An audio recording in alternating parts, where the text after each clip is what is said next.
Cuando mi embarazo llegaba a los 5 meses, mi marido murió en un accidente. Mi suegra me obligó a abortar y luego me echó de casa. Ya estaba en la orilla del río, a punto de reunirme con mi marido, cuando un hombre corrió hacia mí y me dijo: «Venga conmigo, señora. Hay alguien que necesita verla. Mi nombre es Alba Valero. Tengo 32 años y en aquel momento estaba embarazada de 5 meses. El vientre ya empezaba a pesarme. Cada vez que me levantaba o me sentaba, tenía que agarrarme al borde de la cama. A pesar de todo, sentía una calidez inmensa en mi corazón. Quizás porque este bebé era el fruto de nuestros días llenos de esfuerzo y esperanza. Habíamos ahorrado poco a poco después de años viviendo con lo justo, pero nunca perdimos la ilusión. Mi marido, Mateo Romero, era camionero de rutas nacionales. La gente de fuera solía pensar que era un trabajo duro. Un día aquí, otro allá. Pero para mí, Mateo era un hombre que siempre sabía cómo cuidar de su familia. Era callado, no, muy bueno con las palabras, pero cada vez que volvía a casa me traía en secreto una bolsa de fruta o un vestido de maternidad un poco más holgado. Un día le piqué: «Cariño, ¿no puedes decirme algo bonito?». Él solo sonrió, mientras me acariciaba el vientre y respondía: «¿Para qué? Hablar mucho no sirve de nada. Lo importante es poder cuidaros a los dos». Aquella noche, sobre las 9, Mateo llamó. Su voz sonaba relajada, nada fuera de lo normal. Dijo que al día siguiente volvería a casa un poco antes y que de paso se pararía en el mercado central para comprarnos algo rico de comer. «Ahora tienes que tener cuidado con lo que comes, Alba. El niño está creciendo rápido», dijo. Le escuchaba con una sonrisa tierna y divertida. Le respondí bromeando: «Ahora, te preocupas más por el niño que por tu mujer». Él se rió, una risa que conocía tan bien que incluso ahora sigue resonando en mis oídos. Le recordé que condujera con cuidado. «Ve despacio, no tengas prisa», le pedí. Respondió que sí y colgó. Nunca imaginé que esa llamada sería la última vez que escucharía su voz. Apenas 2 horas después, mi móvil volvió a sonar. Un número desconocido. Pensé que Mateo me llamaba desde el teléfono de otra persona, así que contesté de inmediato. Pero al otro lado, la voz de un hombre desconocido sonaba fría y apresurada. «¿Es usted familiar del señor Mateo Romero? Ha sufrido un accidente. Ahora mismo está siendo atendido en urgencias». No terminé de escuchar la frase. Mis manos ya temblaban. El móvil casi se me cayó de las manos. No recuerdo cómo llegué al hospital. Lo que sí recuerdo con claridad es que, al llegar, el pasillo de urgencias estaba iluminado con una luz cegadora. La gente pasaba apresuradamente, presa del pánico, mientras yo sentía como si algo me estuviera estrangulando. Pregunté por el nombre de mi marido. Una y otra vez, mi voz ronca, pero nadie podía darme una respuesta inmediata. Hasta que un médico salió, se quitó la mascarilla, me miró un instante y dijo: «La familia debe estar preparada. Hemos hecho todo lo posible». Me quedé allí de pie, sin llorar, sin gritar, solo con un zumbido en los oídos. Todos los sonidos a mi alrededor parecían alejarse. No podía creerlo. Hacía 2 horas. Todavía me decía que me iba a comprar comida. Ese hombre, el hombre que acababa de hablar conmigo, ¿cómo podía desaparecer tan rápido? Intenté entrar a la fuerza, pero una enfermera me detuvo. Dijeron que tenía que encargarme de la administración, que debía esperar. Me quedé fuera. Mis 2 manos abrazaban mi vientre, como si al soltarlas, mi bebé y yo fuéramos a caer a un abismo sin fondo. Luego llegó la Guardia Civil. Dijeron que el camión de Mateo se había estrellado contra la mediana en la A7, la autovía que recorría cada día. Escuché aquello y me pareció completamente absurdo. Conocía esa carretera como la palma de su mano. Ese día no llovía, no había niebla. Un hombre tan cuidadoso como Mateo, ¿cómo podía estrellarse así contra la mediana? Lo que me inquietó aún más fue la rapidez con la que se gestionó todo. El lugar del accidente fue limpiado impecablemente. Su camión fue retirado por la grúa esa misma noche, como si deliberadamente no se nos quisiera dar la oportunidad de verlo. Cuando pregunté más, solo obtuve respuestas genéricas. Un accidente de tráfico común. El conductor perdió el control. Todo sonaba a frases preparadas. Me arrodillé frente a la puerta de urgencias. Mis rodillas tocaron el suelo de baldosas, un frío que me calaba los huesos. Mi vientre me dolía con punzadas rítmicas. Pero ese dolor no era nada comparado con la devastación de mi corazón. Todo sucedió demasiado rápido, tan rápido que aún no había tenido tiempo de entender lo que pasaba. Pero ya había perdido a la persona más importante de mi vida. Puse una mano sobre mi vientre y susurré entre sollozos: «Cariño, papá se ha ido». Pero ni siquiera sabía a quién le estaba diciendo esa frase, al bebé en mi vientre o a mí misma, que en una noche había perdido todo mi cielo. Si el dolor en el hospital llegó tan rápido y de repente que vació mi mente, como si todos mis pensamientos hubieran sido absorbidos, lo que sucedió después fue lo que verdaderamente congeló mi corazón poco a poco. La gente dice que perder a un marido es una gran pena, pero para mí, desde que Mateo se fue, entendí que hay una pena más terrible que la propia muerte. Cuando los vivos empiezan a mostrar su verdadera cara, justo al lado del ataúd del que se ha ido.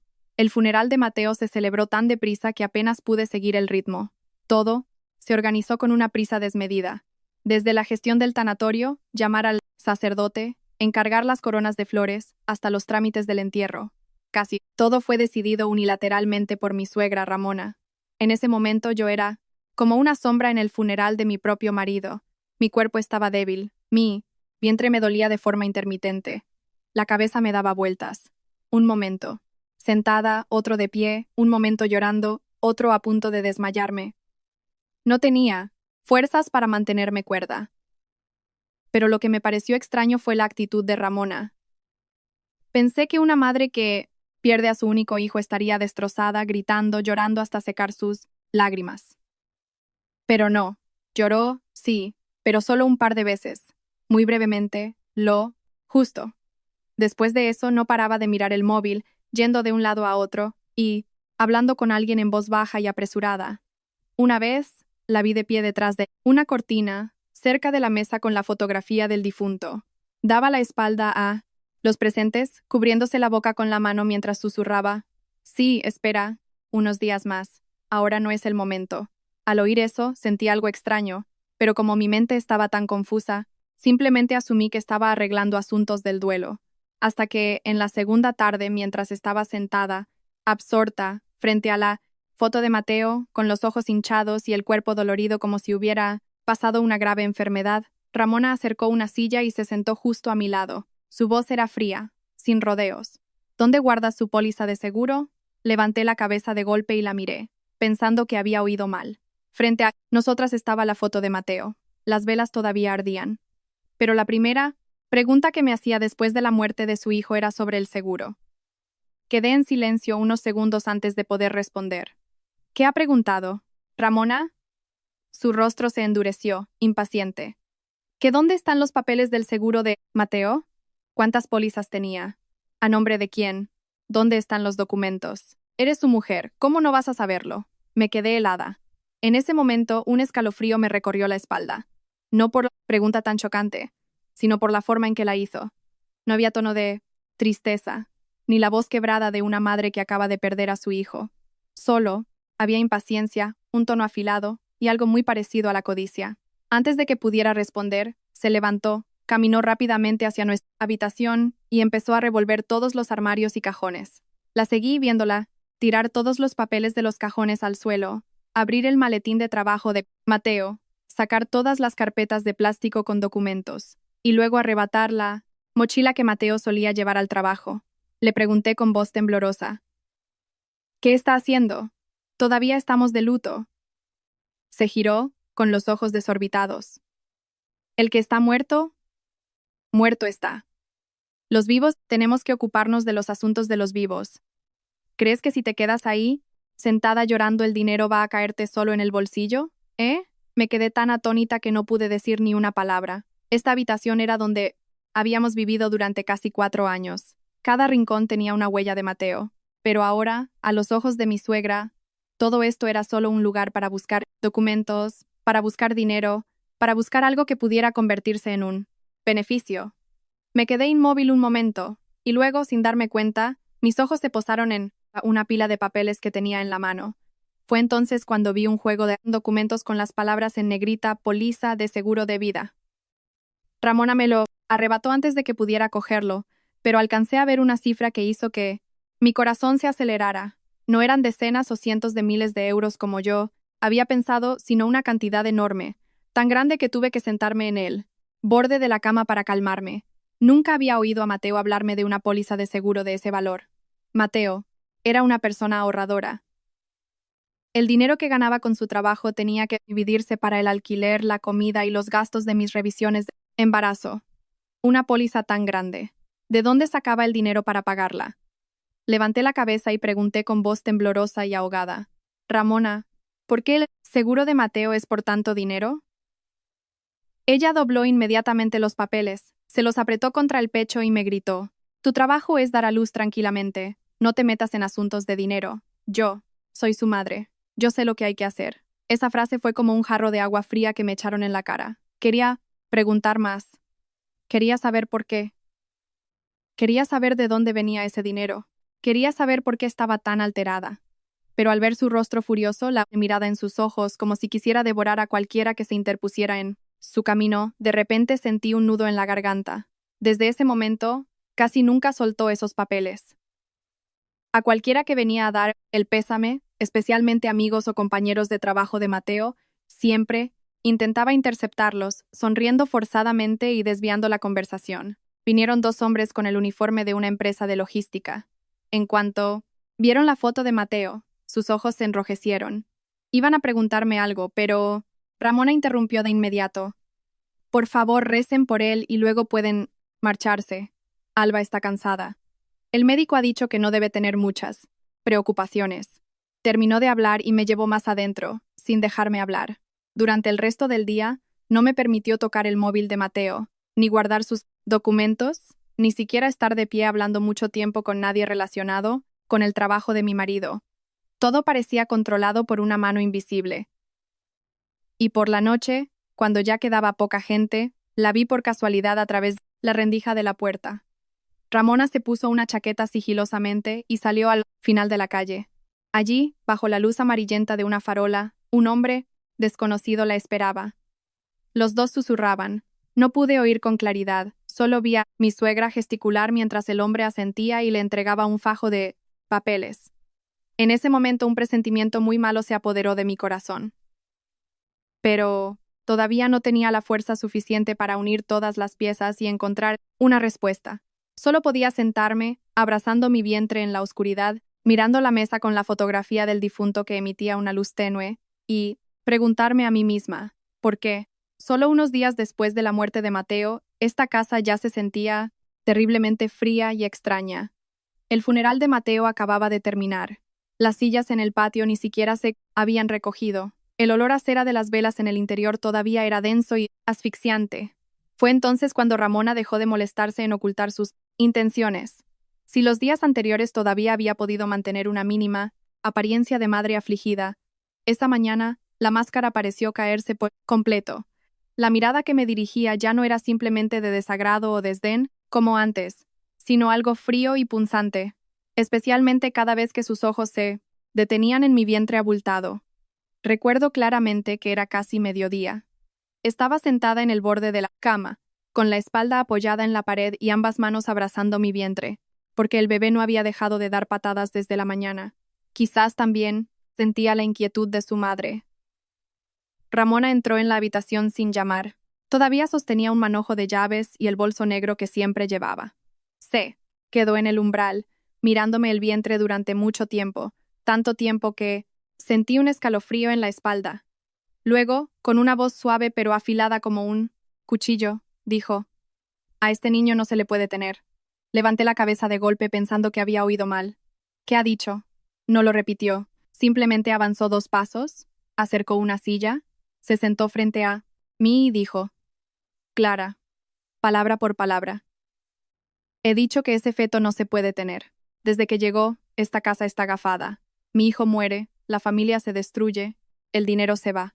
Conservarlo solo traerá más mala suerte». Todo mi cuerpo se heló. Por un momento, ni siquiera pude entender cómo una abuela podía decir semejantes palabras a su nieto nonato. Tartamudeé. Pero es el hijo de Mateo. Es su última sangre. Antes de que terminara de hablar, me cortó con un grito. ¿Qué sangre ni qué? ¿Sangre? Una sangre que, en cuanto apareció, Mateo murió. ¿Para qué quieres? ¿Conservarlo? ¿No ves? Desde que llevas esa barriga por aquí, esta casa no ha tenido un día de paz. Me quedé paralizada. Esas palabras eran tan crueles que me zumbaban los oídos. Sabía que nunca me había querido, pero nunca imaginé que pudiera culpar de todas las desgracias de esta casa a un bebé que aún no había nacido. Reuní el poco valor que me quedaba y dije, temblando, no voy a abortar, Ramona. Sea como sea, tengo que quedarme con el hijo de Mateo. De repente, Ramona se levantó, su rostro enrojeció y su mano se alzó tan rápido que no tuve tiempo de esquivarla. ¡Sas! La bofetada me dio de lleno en la mejilla izquierda, haciendo que mi cabeza se girara hacia un lado. Sentí la boca, entumecida, los oídos me zumbaban. Antes de recuperarme del shock, me señaló directamente a la cara y gritó, ¿todavía te atreves a responderme? ¿Crees que todavía tienes a alguien que te respalde? ¿Eh? Tu marido está muerto. En esta casa se hace lo que yo digo. Me llevé la mano a la cara, las lágrimas caían sin control, pero lo que más me dolió que la bofetada fue la sensación de humillación e impotencia. Estaba embarazada de 5 meses, mi marido acababa de morir. Mi cuerpo aún no se había recuperado del shock. Pero la persona que tenía delante no me preguntó ni una sola palabra sobre mi estado, no mostró ni un ápice de compasión. Lo único que le importaba era cómo hacer desaparecer ese feto de su vida lo más rápido posible. Esa tarde apenas me dio oportunidad de defenderme. Me levantó a la fuerza, me tendió una chaqueta fina y me gritó, «Cámbiate. Vienes conmigo». Temblaba de miedo, pero aún así pregunté, «¿A dónde, Ramona?» Respondió secamente, «Al hospital, a arreglar ese asunto que tienes en el vientre». Entré en pánico, me agarré al borde de la cama y negué con la cabeza repetidamente. «No quiero ir, no quiero abortar. Se lo ruego, Ramona». Me agarró del brazo con brusquedad. Su voz era un gruñido. ¿Quieres que llame a alguien para que te ate y te lleve a la fuerza? ¿Eh? Me obligó a subir a un taxi como si fuera un cadáver. Durante todo el trayecto, al hospital, solo pude abrazar mi vientre mientras sollozaba. En mi cabeza veía la cara de Mateo.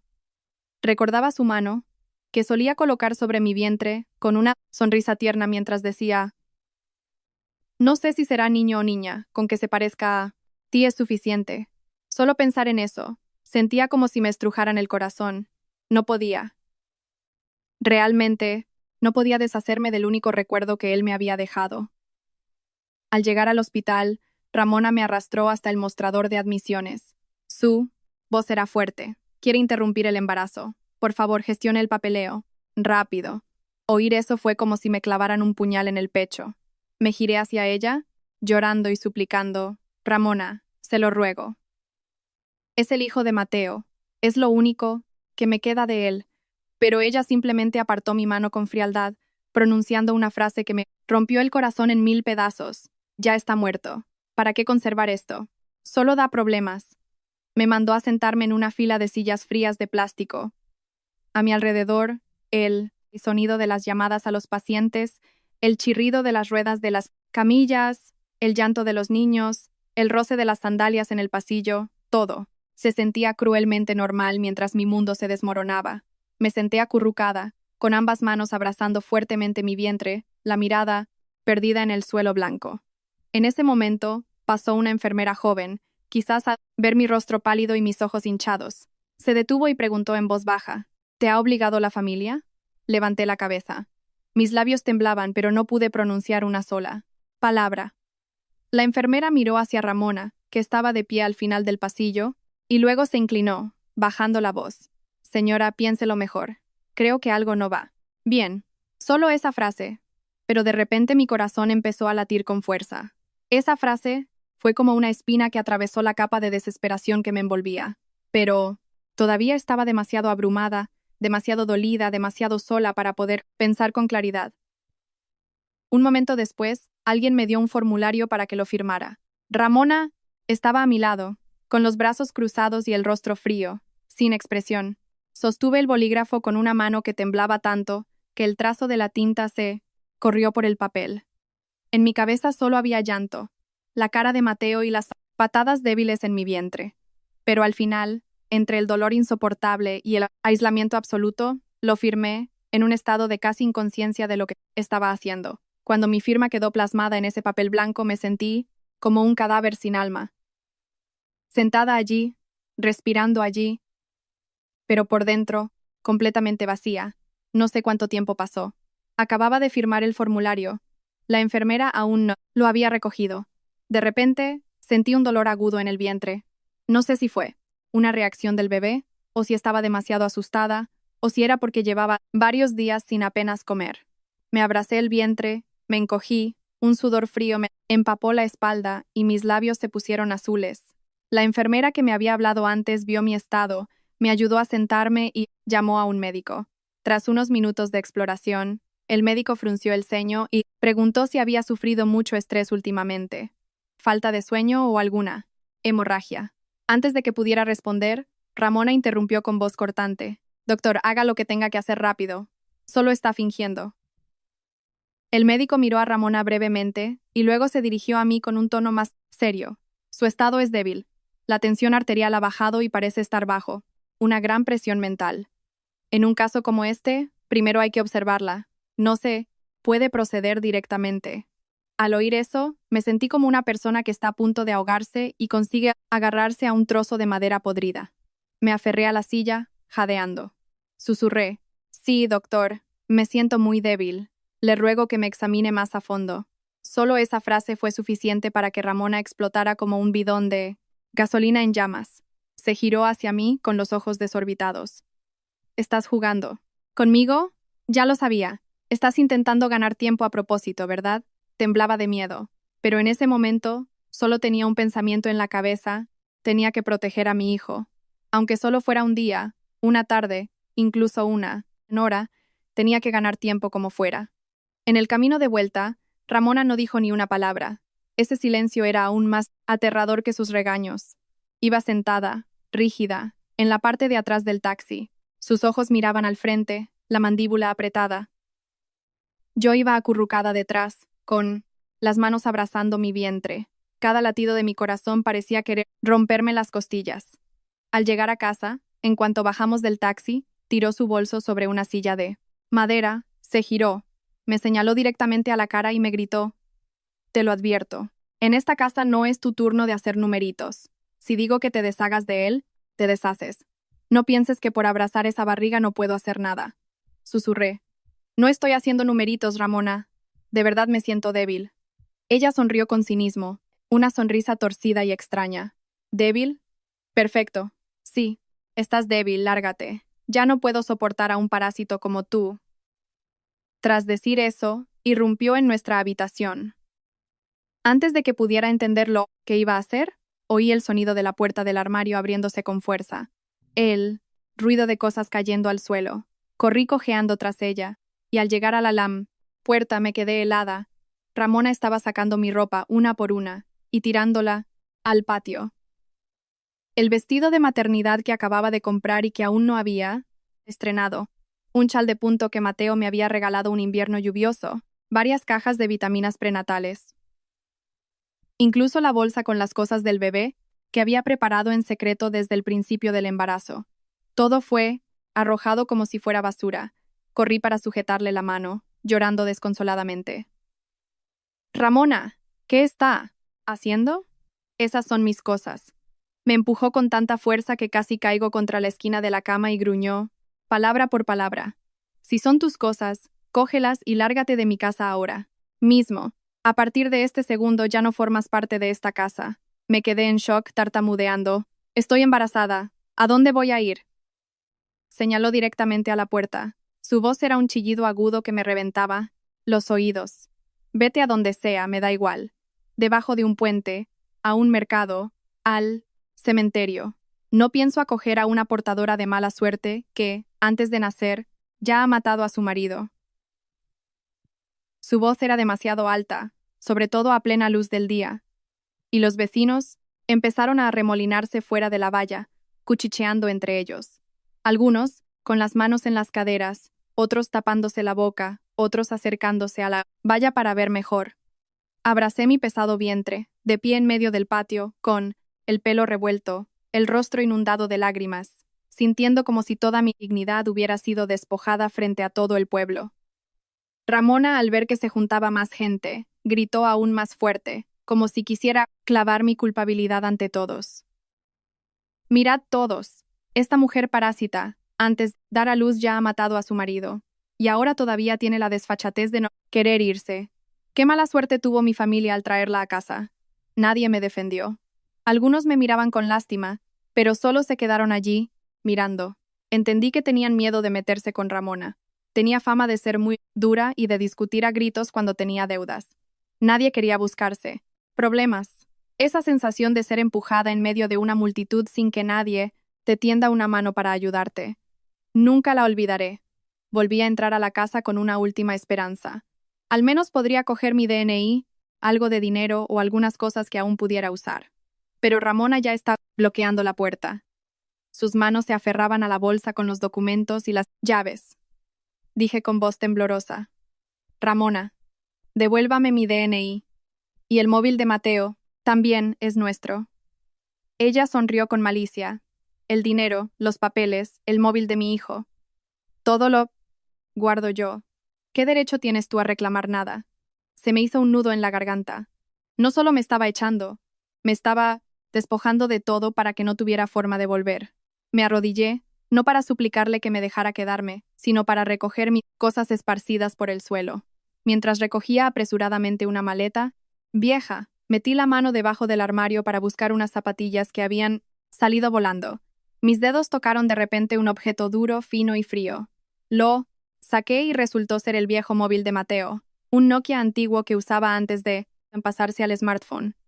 Quizás, cuando Ramona registró todo, se le cayó debajo y no lo vio. Mi corazón se aceleró. Lo escondí sigilosamente en el bolsillo de la chaqueta. Esperando a que se diera la vuelta, lo encendí temblando. Por suerte, todavía le quedaba un poco de batería. Abrí la carpeta de mensajes. Apenas me atrevía a respirar. Mis ojos se clavaron en un mensaje no enviado, guardado solitario en la carpeta de borradores. Solo unas pocas palabras. Mamá, estoy metido en. La frase se cortaba ahí. Sin punto final, sin destinatario, sin continuación, pero solo eso fue suficiente para que un escalofrío me recorriera la espalda. ¿Metido? ¿Metido en qué? ¿Con quién? ¿En qué asunto? Antes de que pudiera pensar más, Ramona me arrebató la maleta de las manos, la tiró al patio y señaló la puerta. «Vete». Casi al mismo tiempo el cielo se oscureció, un viento fuerte comenzó a soplar y una lluvia torrencial empezó a caer. Me quedé inmóvil bajo el alero del porche. Un momento, mi mano tocando inconscientemente el bolsillo de la chaqueta donde estaba escondido el viejo móvil de Mateo. Luego me agaché, abrazando mi montón de cosas empapadas. Finalmente, en medio de la lluvia torrencial y la mirada fría detrás de la puerta que acababa de cerrarse de un portazo, fui expulsada de casa como un perro callejero, con el vientre lleno del hijo del hombre que había muerto hacía menos de una semana. No recuerdo cuántas calles recorrí después de dejar esa casa. Solo recuerdo la lluvia muy intensa. La lluvia me golpeaba la cara con dolor, empapándome desde el pelo hasta los hombros y de los hombros hasta la punta de los pies. La maleta vieja que arrastraba por las calles llenas de baches hacía un chirrido pesado. Sonaba como el lamento de alguien agotado que aún así se obliga a seguir caminando. Mi ropa estaba empapada y pegada al cuerpo. Mi vientre de 5 meses se sentía increíblemente pesado, haciendo que cada paso fuera como si me arrastraran hacia abajo. Caminaba sin rumbo, sin un lugar al que volver, sin nadie a quien llamar. En mi bolsillo no había dinero ni DNI, solo el viejo móvil de Mateo, frío, dentro de la tela de la chaqueta. Varias veces quise sacarlo para volver a mirar ese mensaje incompleto, pero mis manos temblaban demasiado para abrirlo. La frase «Mamá, estoy metido en» seguía girando en mi cabeza como pequeños fragmentos de cristal. Cuanto más lo pensaba, más me dolía. Cuanto más me dolía, menos me atrevía a pensar en ello. Al atardecer, la lluvia empezó a amainar, pero el viento seguía siendo frío, cortante.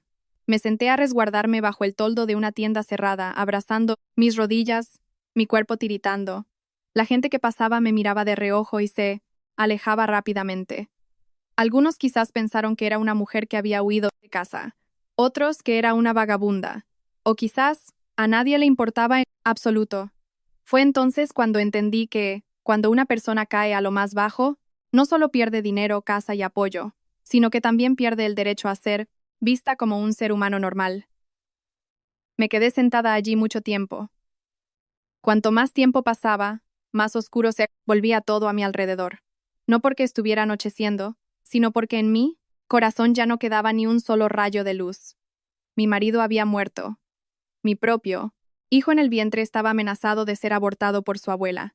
Me habían echado a la calle como si fuera un objeto roto. Si seguía viviendo, ¿cómo iba a vivir? ¿Con qué y para qué?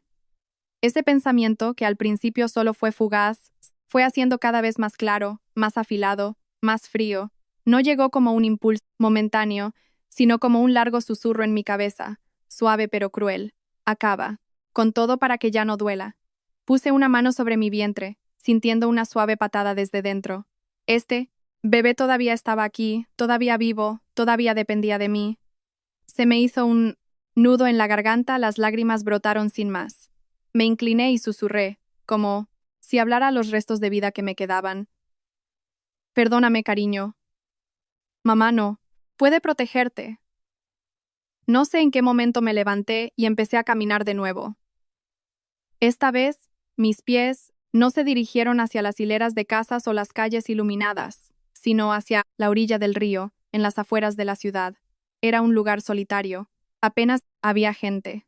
Solo matorrales, arbustos, rocas mojadas y la corriente turbia y rápida bajo la fría niebla de la tarde. El viento que soplaba desde la superficie del río me cortaba la piel. Me paré en la orilla, mirando el agua revuelta, y sentí que mi corazón se dejaba arrastrar por una desesperación sin forma. Me acordé de Mateo, recordé su voz en la última llamada, recordé sus zapatillas que siempre dejaba desordenadas en la entrada, recordé la forma en que ponía la mano sobre mi vientre cada noche y sonreía para sí mismo como un niño pequeño. Hacía solo unos días, yo todavía era una esposa con un marido, una madre a punto de dar a luz, una mujer que creía que su vida, aunque no fuera rica, al menos tenía un lugar donde aferrarse. Pero, en un abrir y cerrar de ojos, todo había sido borrado como si nunca hubiera existido. Me acerqué más al agua. Mis sandalias mojadas resbalaron en el lodo blando. El barro frío se pegó a mis pies, pero ya no lo sentía con claridad. Frente a mí, en ese momento el río ya no me daba miedo. Era como una puerta, solo unos pasos. Más, y todo el dolor, la humillación, la tristeza y la soledad terminarían. Cerré los ojos, el viento me alborotaba el pelo, una mano abrazaba mi vientre, la otra colgaba a mi lado. Me dije a mí misma, solo un momento, rápido. Después de esto, no habrá más sufrimiento. Justo en ese instante, de repente, oí detrás de mí el sonido de pasos, apresurados pisando caóticamente el suelo mojado. Antes de que pudiera girarme, una gran fuerza me tiró del brazo hacia atrás. Mi cuerpo se tambaleó y casi caí, de espaldas sobre la hierba. Un hombre se abalanzó sobre mí, jadeando, sus dos manos agarrándome los hombros con fuerza, como si temiera que, si me soltaba un segundo, desaparecería. Su rostro estaba pálido de cansancio, su pelo mojado se pegaba a su frente, pero la mirada en sus ojos era tensa y aterradora. Casi, gritó, con la voz ronca. ¿Está loca? No puede morir. Me quedé sorprendida, entre el pánico y la rabia. Instintivamente intenté soltarme. Suélteme. Pero no me soltó, sino que me agarró con más fuerza, se inclinó y dijo, rápidamente, como si no tuviera tiempo. Si usted muere, Mateo habrá muerto en vano. Me quedé helada. Esa frase fue como un martillo que me golpeó en la cabeza. Todos los sonidos a mi alrededor desaparecieron. Solo quedaba el latido, desbocado de mi corazón y el rostro desconocido frente a mí. Lo miré con los ojos muy abiertos. Mis labios temblaban, pero tardé mucho en poder pronunciar unas pocas palabras entrecortadas. ¿Qué? ¿Qué quiere decir? El hombre respiró hondo. Sus ojos seguían fijos en mí. Esta vez habló más despacio. Claro, palabra por palabra, como si temiera que lo hubiera entendido mal. Ese accidente no fue un accidente. Mis rodillas flaquearon, la mano que tenía en el vientre se me quedó fría. Miró un momento más y luego continuó con una voz baja pero firme. Venga, conmigo. Hay alguien que necesita verla. Si todavía quiere saber quién mató a su marido, no muera aquí. No sé cuánto tiempo estuve de pie inmóvil después de escuchar esa frase. El viento del río seguía soplando fuerte y frío, pero todo mi cuerpo se sentía caliente, como si un fuego ardiera en mi pecho. El hombre que tenía delante soltó mi mano lentamente, como si todavía temiera que hiciera alguna locura. Dio medio paso hacia atrás, su voz se suavizó. Ya no era apresurada, pero seguía siendo muy tensa. Me llamo Adrián Fuentes. Trabajaba con Mateo. Lo miré fijamente. Ese nombre era completamente desconocido para mí. En todo el tiempo que Mateo me había hablado de su trabajo, nunca había oído el nombre de Adrián. Quizás por eso, en lugar de creerle de inmediato, sentí aún más miedo. Un hombre extraño aparece justo cuando estoy a punto de tirarme a un río y me dice que la muerte de mi marido no fue un accidente. Todo se sentía más como una pesadilla que como la realidad. Retrocedí instintivamente, abrazando mi vientre con fuerza. Mi voz era ronca. No me importa quién es usted. No le conozco. No intente engañarme. Adrián no se enfadó. Solo suspiró pesadamente. Sacó un viejo mechero metálico del bolsillo de su chaqueta y me lo tendió. Esto es de Mateo. Se lo dejó en el trabajo el otro día. En la parte de atrás tiene un rasguño en forma de X. Mírelo. Mis manos temblaron al cogerlo. Era, en efecto, el mechero de Mateo. Le había regañado varias veces por fumar a escondidas en el patio y luego esconder el mechero en el bolsillo de la camisa. Y sí, en la parte de atrás tenía un rasguño en forma de X porque se le había caído una vez en el suelo de cemento. Levanté la cabeza. Se me hizo un nudo en la garganta. Adrián me miró, directamente. ¿Ahora me cree? No pude responder. Solo sentí que las lágrimas volvían a caer. Él continuó, breve y firme. Este lugar no es seguro. Si todavía quiere saber la verdad, venga conmigo. Y si aún así quiere morir, al menos averigüe primero quién empujó a su marido a la tumba. Esa frase era fría y afilada como un cuchillo. Me atravesó directamente el dolor que me consumía, pero fue precisamente por eso que reaccioné un poco. Apreté con fuerza el mechero, miré la oscura corriente del río a mis espaldas, y luego, asentí. Adrián me llevó en su moto. Dimos varias vueltas por callejones estrechos y nos detuvimos frente a una hilera de viejos apartamentos de alquiler al final de un barrio obrero. La habitación que me mostró tenía apenas 10 metros cuadrados. Las paredes estaban pintadas con cal que ya amarillaba. Sobre una mesa, un viejo ventilador giraba chirriando. En cuanto entré, vi a un hombre de mediana edad sentado, esperando. Llevaba una camisa oscura. Su rostro era delgado y sus ojos estaban rojos, como si no hubiera dormido en días. En cuanto me vio, se levantó de inmediato. Se retorcía, las manos, como si quisiera decir algo pero no supiera por dónde empezar. Adrián cerró la puerta y dijo en voz baja, «Julián, esta es la señora Alba». El hombre me miró durante mucho tiempo, tanto tiempo que sentí un peso en el corazón. Luego habló, su tono era muy ronco. «Hija, tienes que mantenerla calma. Hay algo que tengo que decirte. Mateo no murió en un accidente». Me zumbaban los oídos. Aunque ya se lo había oído decir a Adrián en la orilla del río, al oírlo de nuevo de boca de otra persona, en una habitación cerrada, con una expresión de profundo dolor, como si él mismo estuviera sufriendo, fue cuando sentí lo real que era todo aquello. Me dejé caer en el borde de una cama, con las manos abrazando mi vientre, mis labios temblando. ¿Qué quiere decir? Sí, no fue un accidente. ¿Entonces qué fue? Dijeron que su camión se estrelló contra la mediana. Julián no respondió de inmediato. Miró a Adrián. Adrián cogió un portátil de la mesa y lo encendió. Sus manos se movían muy rápido, como si ya hubiera visto esa grabación una y otra vez. La pantalla del portátil mostró una imagen en blanco y negro de una cámara de tráfico. La calidad no era muy buena, pero era lo suficientemente clara como para reconocer el tramo familiar de las 7 y el camión que conducía Mateo. Contuve la respiración. Al principio, el camión de Mateo circulaba normalmente por su carril, sin signos de desviarse. Pero solo unos segundos después, por detrás apareció otro camión, que se acercaba de forma anómala. El camión no lo adelantaba ni reducía la velocidad, sino que se mantenía pegado a su lado.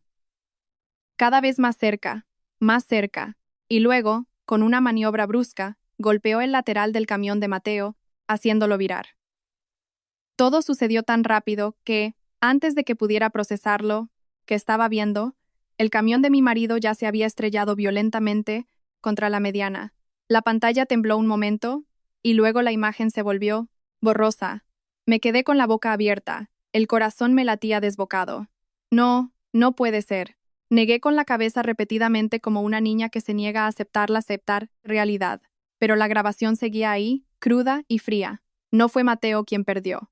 El control, no fue que se durmiera, no fue un accidente por la carretera, resbaladiza o la oscuridad. Ese camión lo empujó deliberadamente hacia la muerte. Adrián cerró lentamente el portátil. Su voz se volvió más grave. Ya lo ha visto. Usted misma. No fue una pérdida de control, fue provocado. Sentí las manos entumecidas. Todo lo que había pensado que era el destino, la mala suerte o una desgracia inesperada, se transformó en una conspiración deliberada. Levanté la cabeza. Mi voz temblaba, apenas audible. ¿Quién? ¿Quién hizo esto? La habitación se quedó en silencio por un momento. Adrián se apoyó en la pared, sus ojos me miraban sin parpadear. La persona en la que Mateo más confiaba o la persona que más se beneficiaba de su muerte. Esa frase me dejó sin aliento. Inmediatamente pensé en Ramona, en la póliza de seguro, en su pánico entre la pila de documentos que superaba su tristeza junto al ataúd de su hijo. Pero todavía no me atrevía a decirlo en voz alta. Julián se sentó en una silla de plástico frente a mí y comenzó a contar lentamente. Cada palabra parecía abrir una herida ya infectada. Dijo que, en sus últimos viajes, Mateo había notado algo extraño. Había envíos de mercancías sin la documentación completa, viajes que le obligaban a salir a horas poco habituales. Una vez, su camión llegó al destino, pero el receptor no era un almacén como de costumbre, sino puntos de descarga improvisados y muy ocultos. Al principio, Mateo solo pensó que eran envíos ilegales para evadir impuestos, una práctica oscura que a veces ocurre en el mundo de la logística, pero cada vez sentía más que algo no encajaba. La mercancía se trasladaba a otro camión en mitad de la noche. Había gente vigilando. Incluso una vez le dijeron al conductor que mirara para otro lado durante la descarga. Mateo empezó a sospechar, a investigar por su cuenta, y finalmente se dio cuenta de que había visto envuelto en una red de transporte de mercancías prohibidas a través de camiones de larga distancia. Al oír eso, se me puso la piel de gallina. ¿Mercancías prohibidas? ¿Qué tipo de mercancías?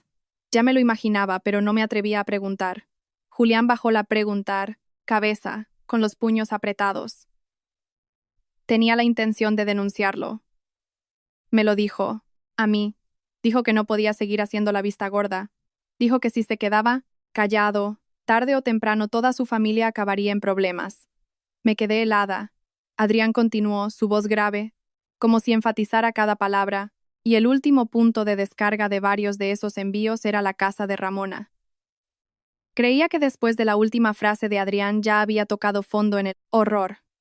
Pero no, había un tipo de dolor que no llega de un solo golpe, sino que va arrancando capas lentamente, cada una más terrible que la anterior, hasta que, al final, uno solo puede quedarse sentado en silencio, dejando que la verdad te apuñale directamente en el corazón.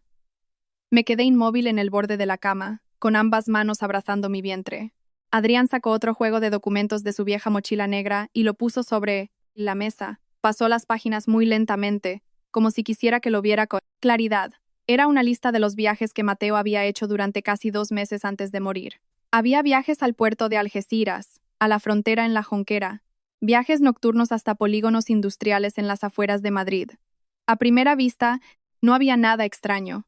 Su trabajo era así, siempre de un lado para otro. Pero Adrián señaló varias líneas rodeadas con un bolígrafo rojo. Señora, mire, bien. Todos estos viajes no pasaron por almacenes oficiales. No tienen código de mercancía. No tienen albarán de peso. No tienen un acta de entrega completa. Un conductor como Mateo no debería haberlos aceptado. Me incliné para mirar, y era verdad. Varios viajes solo registraban la hora de recepción, el destino y un código extraño, sin nombre de empresa ni número de contrato.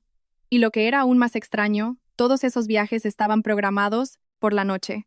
Algunos salían a las 2 de la madrugada, otros casi a las 3 de la mañana. Levanté la cabeza, con la garganta seca.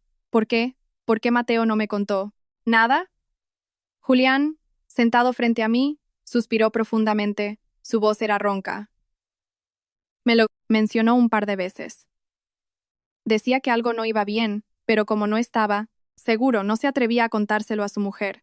Tenía miedo de que te preocuparas, de que afectara a tu embarazo. Solo esa frase, y mis lágrimas volvieron a brotar. Hasta el último momento, Mateo seguía siendo Mateo.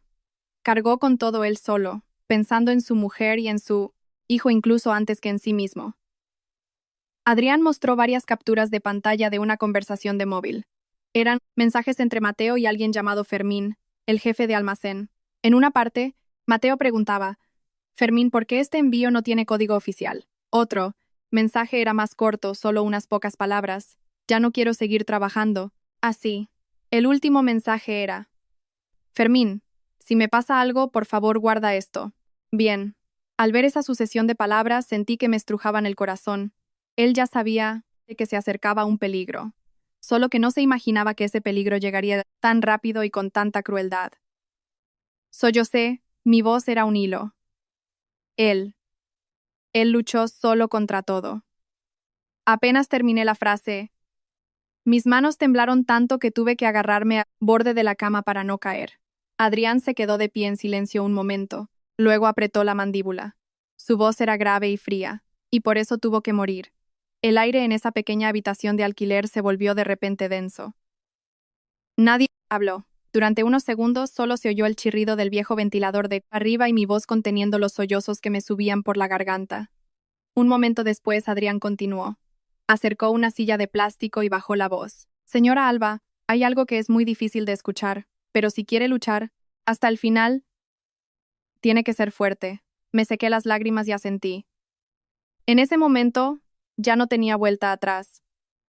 La mujer que había estado en la orilla del río ya estaba muerta. La que estaba sentada aquí ahora solo tenía una cosa a la que aferrarse: la verdad. Adrián me miró directamente a los ojos. Ramona no solo estaba ahogada por deudas de juego. Me quedé atónita. Él continuó, palabra por palabra, con firmeza, como si clavara cada una de ellas. Estaba involucrada en una red de narcotráfico. La mercancía se transportaba de contrabando en camiones de larga distancia, aprovechando los viajes nocturnos y a conductores que conocían bien las rutas para eludir los controles. Y el camión de Mateo era uno de los eslabones. Mi vista se nubló, mi boca se abrió, pero no pude emitir ningún sonido. La imagen de Ramona insultándome, registrando documentos, reuniéndose con un hombre extraño al final de la calle, preguntando por el dinero del seguro. Todo apareció de repente con claridad, como piezas de un rompecabezas que antes estaban dispersas y ahora encajaban perfectamente en su lugar. Negué con la cabeza repetidamente. Mi voz era un susurro. No, no puede ser. Es la madre de Mateo. Julián sacó lentamente un papel doblado en cuatro del bolsillo de su camisa. El papel estaba arrugado. Lo desdobló y lo puso frente a mí. Era una nota, manuscrita. La letra de Mateo. En la esquina superior había escrito con trazos rápidos: envío 12.5, recibir caja de poliestireno sellada, no abrir, enviar, directamente al punto de encuentro antiguo. En la parte inferior, había una línea subrayada con fuerza: casa de mamá, solo esas 3 palabras, pero todo mi cuerpo se heló. Reconocí al instante la letra de mi marido. Cada trazo inclinado, la presión un poco más fuerte al final de cada palabra, como era su costumbre. No había error posible. Adrián dijo, su voz cada vez más baja. Al principio, Mateo pensó que Ramona solo estaba metida en deudas de juego y que la estaban utilizando para guardar mercancía, pero luego se dio cuenta de que no eran solo unos pocos envíos pequeños. Era una red enorme. Había un cerebro, un reparto de dinero, gente que vigilaba. Ramona no era una víctima, era parte de ellos. Al oírlo, sentí un nudo en el estómago. Resulta que todo este tiempo en esta casa, bajo el techo donde yo iba y venía, detrás de la mesa con las fotos de los antepasados, detrás de su apariencia exterior de mujer dura y supuestamente inculta, se escondía una maldad mucho más sucia de lo que jamás hubiera podido imaginar. Recordé las veces que Ramona perdía en el juego, volvía a casa furiosa, y unos días después volvía a tener dinero para ir de compras, comprar oro, pagar deudas y volver a jugar. Antes solo pensaba que pedía prestado aquí y allá. Incluso sentía pena por Mateo, que tenía que matarse a trabajar conduciendo para pagar deudas que no eran suyas. Pero ahora entendía. Ese dinero no caía del cielo. Ese dinero se pagaba con peligro, con silencio, con la sangre de su propio hijo. Me acurruqué, abrazando mi vientre con fuerza. El bebé se movió un poco, como recordándome que seguía ahí, escuchándolo todo. Levanté la cabeza, mis labios temblaban, miré a Adrián y le hice la pregunta, cuya respuesta en realidad no quería oír. Entonces, cuando Mateo se enteró y se opuso, su madre eligió. Adrián no me dejó terminar la frase. Asintió, su mirada fría. Silenciarlo. Todo mi cuerpo se desvaneció, como si me hubieran quitado todos los huesos. Ya no lloraba con sollozos. Solo sentía 2 hilos de lágrimas silenciosas corriendo por mi cara, tan saladas que me entumecían los labios. En mi cabeza, en ese momento, solo había una frase. Una frase que se repetía hasta doler. Su propia madre había matado a su hijo. No sé cuánto tiempo permanecí sentada en silencio después de escuchar esa frase. Toda la pequeña habitación se sentía encogida, pesada y asfixiante, hasta el punto de que cada respiración dolía como un corte. Había pensado que mi vida ya era suficientemente desgraciada cuando mi marido murió, cuando mi suegra me obligó a abortar, cuando me echaron de casa en medio de la lluvia. Pero resulta que todo eso era solo la punta del iceberg. La base era mucho más aterradora. La persona detrás de toda esta tragedia era la propia madre de Mateo Romero. Bajé la cabeza. Mis 2 manos abrazaban fuertemente mi vientre. El bebé se movió lentamente, como recordándome que no me derrumbara. Pero en ese momento, sinceramente, solo me sentía cansada. Tan cansada que no tenía fuerzas para odiar, ni tampoco para llorar más. Pregunté con voz ronca, ¿y ahora qué? Ya sé la verdad. Pero, ¿qué puedo hacer? ¿Qué tengo para luchar contra ella? Adrián no respondió de inmediato. Se levantó, caminó hacia la ventana, miró el callejón oscuro de abajo y luego se giró. Su rostro ya no mostraba la prisa de él principio, sino una determinación fría, muy diferente a la de alguien que era. Simplemente un compañero de trabajo de Mateo. Acercó una silla, se sentó frente a mí y bajó la voz. Hay algo que necesito explicarle. Yo no solo trabajaba con Mateo. Levanté la cabeza. Me miró directamente a los ojos y dijo lentamente, estoy colaborando con un equipo de investigación de la policía para vigilar esta red. Me quedé boquiabierta. Julián, que estaba sentado a mi lado, también suspiró, profundamente, como si soltara un peso que llevaba mucho tiempo aguantando. Adrián continuó. Llevamos más de 6 meses vigilándolos, pero esta red es muy discreta. La mercancía se envía en varias capas. Los mensajeros cambian constantemente y los cabecillas casi nunca se dejan ver. Sospechamos que Ramona es un eslabón importante, pero una cosa es sospechar y otra muy distinta es detenerla. Mi corazón se aceleró. Mateo no solo había descubierto el secreto por accidente, sino que había entrado en una madriguera mucho más grande de lo que imaginaba. Pregunté con voz temblorosa, si lleváis tanto tiempo vigilando, ¿por qué no la detuvisteis directamente? Adrián negó con la cabeza. Su voz se volvió más grave. No hay pruebas suficientes. Es muy astuta. Todo lo gestiona a través de terceros. El dinero no está a su nombre. La mercancía no la almacena a la vista. Su móvil usa números de prepago. Con las pruebas que tenemos ahora, como mucho podríamos detener a algunos pequeños mensajeros. Ramona y los cabecillas lo negarían todo. Hizo una pausa y luego continuó. Cada palabra pesaba como una piedra. Para hacerla caer, la única manera es hacer que muestre su verdadera cara por sí misma. Lo miré, sentí un escalofrío en la espalda. Quizás ya podía adivinar lo que iba a decir. Y así fue. Adrián se inclinó hacia adelante. Sus 2 manos se entrelazaron. Sus ojos no se apartaron de mí. Tiene que volver. Me levanté de un salto. ¿Estás loco? ¿Volver allí para que me mate a mí? ¿También? Mi pesado vientre me mareó. Tuve que agarrarme al borde de la cama para mantenerme en pie. Julián me sujetó rápidamente del brazo, mientras Adrián permanecía sentado, tranquilo. Su mirada no vaciló, dijo muy lentamente. No vuelve para morir. Vuelve para que ella crea que está destrozada, que crea que ya no sospecha nada, que crea que va a obedecer su orden de abortar, que será sumisa como antes. Solo cuando baje la guardia, tendremos la oportunidad de pillarla infraganti o forzarla a contactar con la gente de su red. Negué con la cabeza repetidamente. En mi mente, veía a Ramona abofeteándome, tirando mis cosas, gritándome delante de los vecinos que yo era portadora de mala suerte. Solo pensar en volver a esa casa me hacía flaquear las piernas. Dije, casi llorando, estoy embarazada, no puedo. Un pequeño descuido y mi hijo. Mi frase se ahogó en mi garganta. Adrián miró mi vientre y luego me miró a mí de nuevo. Su voz era baja pero cortante. Lo sé. Precisamente porque está embarazada no podemos forzarla. Pero escúcheme hasta el final. Si se rinde ahora, la muerte de Mateo quedará enterrada para siempre. Ramona quedará libre, los cabecillas también.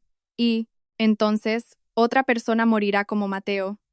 Hizo una pausa, enfatizando cada palabra. Usted no me debe nada a mí, pero le debe una respuesta a Mateo Romero. Esa frase me atravesó directamente el corazón. Bajé la cabeza, apreté los puños, hasta que mis nudillos se pusieron blancos. Mateo Romero. Solo pensar en su nombre, mi corazón volvía a doler como si me lo estrujaran. Murió en vano. Murió, por negarse a hacer la vista gorda. Y yo, si ahora me daba la vuelta, ¿no sería lo mismo que enterrar yo misma todo lo que él había intentado defender? Cerré los ojos. Las lágrimas volvieron a caer. Pero esta vez no eran lágrimas de desesperación como en la orilla del río. Estas lágrimas eran ardientes, calientes y dolorosas. Pero detrás de ese dolor, algo más estaba surgiendo. Después de un largo rato, abrí los ojos. Mi voz era ronca. Si vuelvo, tenéis que garantizar la seguridad de mi hijo. Adriana sintió de inmediato. La vigilaremos de cerca, señora. No estará sola. Me mordí el labio, respiré hondo y dije, de acuerdo, volveré. Después de pronunciar esa frase, sentí como si acabara de cruzar un umbral. Miedo seguía ahí, pero junto a él, había una determinación que nunca antes había sabido que poseía. Adrián me dio instrucciones muy detalladas. Tenía que volver esa misma noche, cuando Ramona estuviera un poco menos alerta, pero aún lo suficientemente recelosa como para sospechar. Tenía que parecer desesperada, débil, sin mostrar ni la más mínima resistencia. Si me preguntaba, solo debía decir que había entrado en razón, que aceptaba abortar, que aceptaba obedecer, y que solo suplicaba que me permitiera volver. Cuanto más la subestime, cuanto más crea que usted no tiene otra salida, más descuidada se volverá, dijo Adrián. Antes de irme, me dio un pequeño móvil que solo tenía un número guardado. Si pasa algo, llama o pulsa llamar 3 veces y cuelga. Lo sabremos. Ya era tarde cuando me paré frente a la verja de mi casa. La verja de hierro seguía igual. La luz del porche seguía parpadeando con un brillo amarillo y tenue. Como siempre, solo que yo ya no era la misma. Me subí un poco la manga de la chaqueta para ocultar el móvil, respiré hondo y llamé a la puerta. El sonido seco de los nudillos resonó en el patio silencioso, sonando terriblemente frío. Solo unos segundos después, la luz del interior de la casa se encendió. Oí el arrastrar de unas zapatillas acercándose. La puerta se abrió. Ramona estaba, allí, con el pelo suelto. Su rostro aún mostraba el enfado de haber sido despertada. En cuanto me vio, entrecerró los ojos, mirándome de arriba a abajo. Luego, sus labios esbozaron una sonrisa fría y escalofriante. Todavía noté. ¿Has muerto? Se cruzó de brazos, su voz burlona. ¿Vuelves a mendigar? Me mordí el labio inferior hasta sangrar, forzando mis hombros a temblar como si realmente me sintiera así. Incliné la cabeza profundamente. Mi voz era ahogada y baja. Alba acepta abortar. Déjame volver, Ramona. Ramona me miró durante mucho tiempo después de escuchar esa frase. Su mirada ya no era furiosa como cuando me echó, sino que se había vuelto una mirada inquisitiva y fría, como si estuviera examinando un objeto frágil para ver si todavía se podía usar o no. Yo mantuve la cabeza gacha, intentando controlar mi respiración para que sonara lo suficientemente agitada. Mis 2 manos estrujaban el borde de mi ropa como una mujer completamente acorralada. La lluvia de fuera ya había cesado, dejando solo el sonido de las gotas de agua cayendo del tejado al suelo del porche. Finalmente se apartó. Su voz era seca. Entra. Pero te lo advierto, si vuelves a hacer alguna tontería, no me culpes a mí. Crucé el umbral. Sentí los pies fríos. La casa que había dejado hacía solo unas horas, al volver, se sentía tan extraña como si hubiera entrado en la guarida de una bestia salvaje. Ramona cerró la verja con llave, muy concienzudamente, y luego me hizo entrar con una actitud que no bajaba la guardia ni un segundo. Me Ordenó dormir en un colchón en el suelo del salón. No me permitió entrar en la que fue nuestra habitación ni tocar nada. A partir de ahora, te quedas aquí. Donde vayas, qué hagas, con quién hables, todo tiene que ser con mi permiso, dijo con una voz más suave que en los días anteriores. Pero precisamente esa suavidad me provocaba más escalofríos. Los días siguientes me siguió como una sombra. Por la mañana, se levantaba antes que yo. Por la noche, se sentaba frente a la puerta de su habitación hasta tarde antes de entrar. Si me levantaba para coger agua, ella ya levantaba la cabeza y preguntaba, ¿a dónde vas? Si cogía el móvil viejo para mirar la hora, ya me lo había arrebatado de las manos. Sus ojos se entrecerraban. ¿Viviendo en esta casa todavía quieres contactar con alguien? Fingí pánico, negando, rápidamente con la cabeza. No, con nadie, Ramona. Solo quería ver la hora para tomarme la medicina. Resopló con frialdad y se guardó el móvil en el bolsillo. Desde ese momento, estuve prácticamente encerrada en casa sin necesidad de candados. No me atrevía a ser descuidada. Cada palabra, cada mirada, cada inclinación de Cabenren, comía poco, hablaba lo justo, caminaba despacio, tratando de parecer una mujer destrozada por la vida que ahora solo podía depender de su torturadora para sobrevivir. Una vez, Ramona me miró fijamente durante mucho tiempo, y luego soltó una frase, mitad burla, mitad prueba, así está mejor. Una mujer a la que se le ha muerto, el marido tiene que saber cuál es su lugar. Yo solo susurré, sí, Ramona, y bajé la cabeza. Cada vez que pasaba algo así, mi corazón se revolvía, pero por fuera tenía que mantener una expresión de resignación. Con el tiempo pareció sospechar cada vez menos. Empezó a mandarme cocinar, lavar la ropa, barrer la casa como antes. Una vez me dio dinero para ir a la tienda, pero con una advertencia. Ve rápido, vuelve rápido, no te pares en sitios con mucha gente. Sabía que no era confianza, sino control. Aún así, el más mínimo resquicio en su vigilancia ya era suficiente para darme la oportunidad de observar más. Me di cuenta de que cada noche recibía al menos una llamada telefónica. Normalmente, cuando ya era muy tarde y todo el pueblo había apagado las luces, cada vez que recibía una llamada, siempre iba a la cocina de atrás o cerca de la puerta trasera y hablaba en voz muy baja. La tercera noche de mi regreso, casi a medianoche, estaba tumbada de cara a la pared cuando oí el arrastrar de sus zapatillas. No sé por qué, pero un presentimiento me hizo abrir los ojos de inmediato. Contuve la respiración, me senté lentamente y me arrastré por la pared hasta cerca de la puerta. La luz, la cocina proyectaba un tenue rayo amarillo. Oí la voz de Ramona hablando por teléfono. Su voz era contenida, pero como estaba tan cerca, cada palabra llegaba a mis oídos. Sí, la chica aún no ha abortado. Dejarlo mucho tiempo no es bueno. Me quedé helada. Hizo una pausa, como si escuchara a la persona al otro lado. Y, luego continuó, esta vez con más dureza. Lo sé, pero su estado es demasiado débil. Si se hace en un hospital podrían descubrirlo. Hay que arreglarlo. Pronto. Si ella vive, todos podríamos estar en peligro. Sentí un frío glacial recorriéndome todo el cuerpo, como si me hubieran echado un cubo de agua helada desde la cabeza hasta los pies. Arreglarlo, sin necesidad de explicación, entendí que arreglarlo ya no era simplemente un aborto como me había forzado antes. También quería deshacerse de mí, porque ahora mi existencia, el feto en mi vientre, y quizás también la sospecha que sentía de mí, todo era una espina clavada para ella.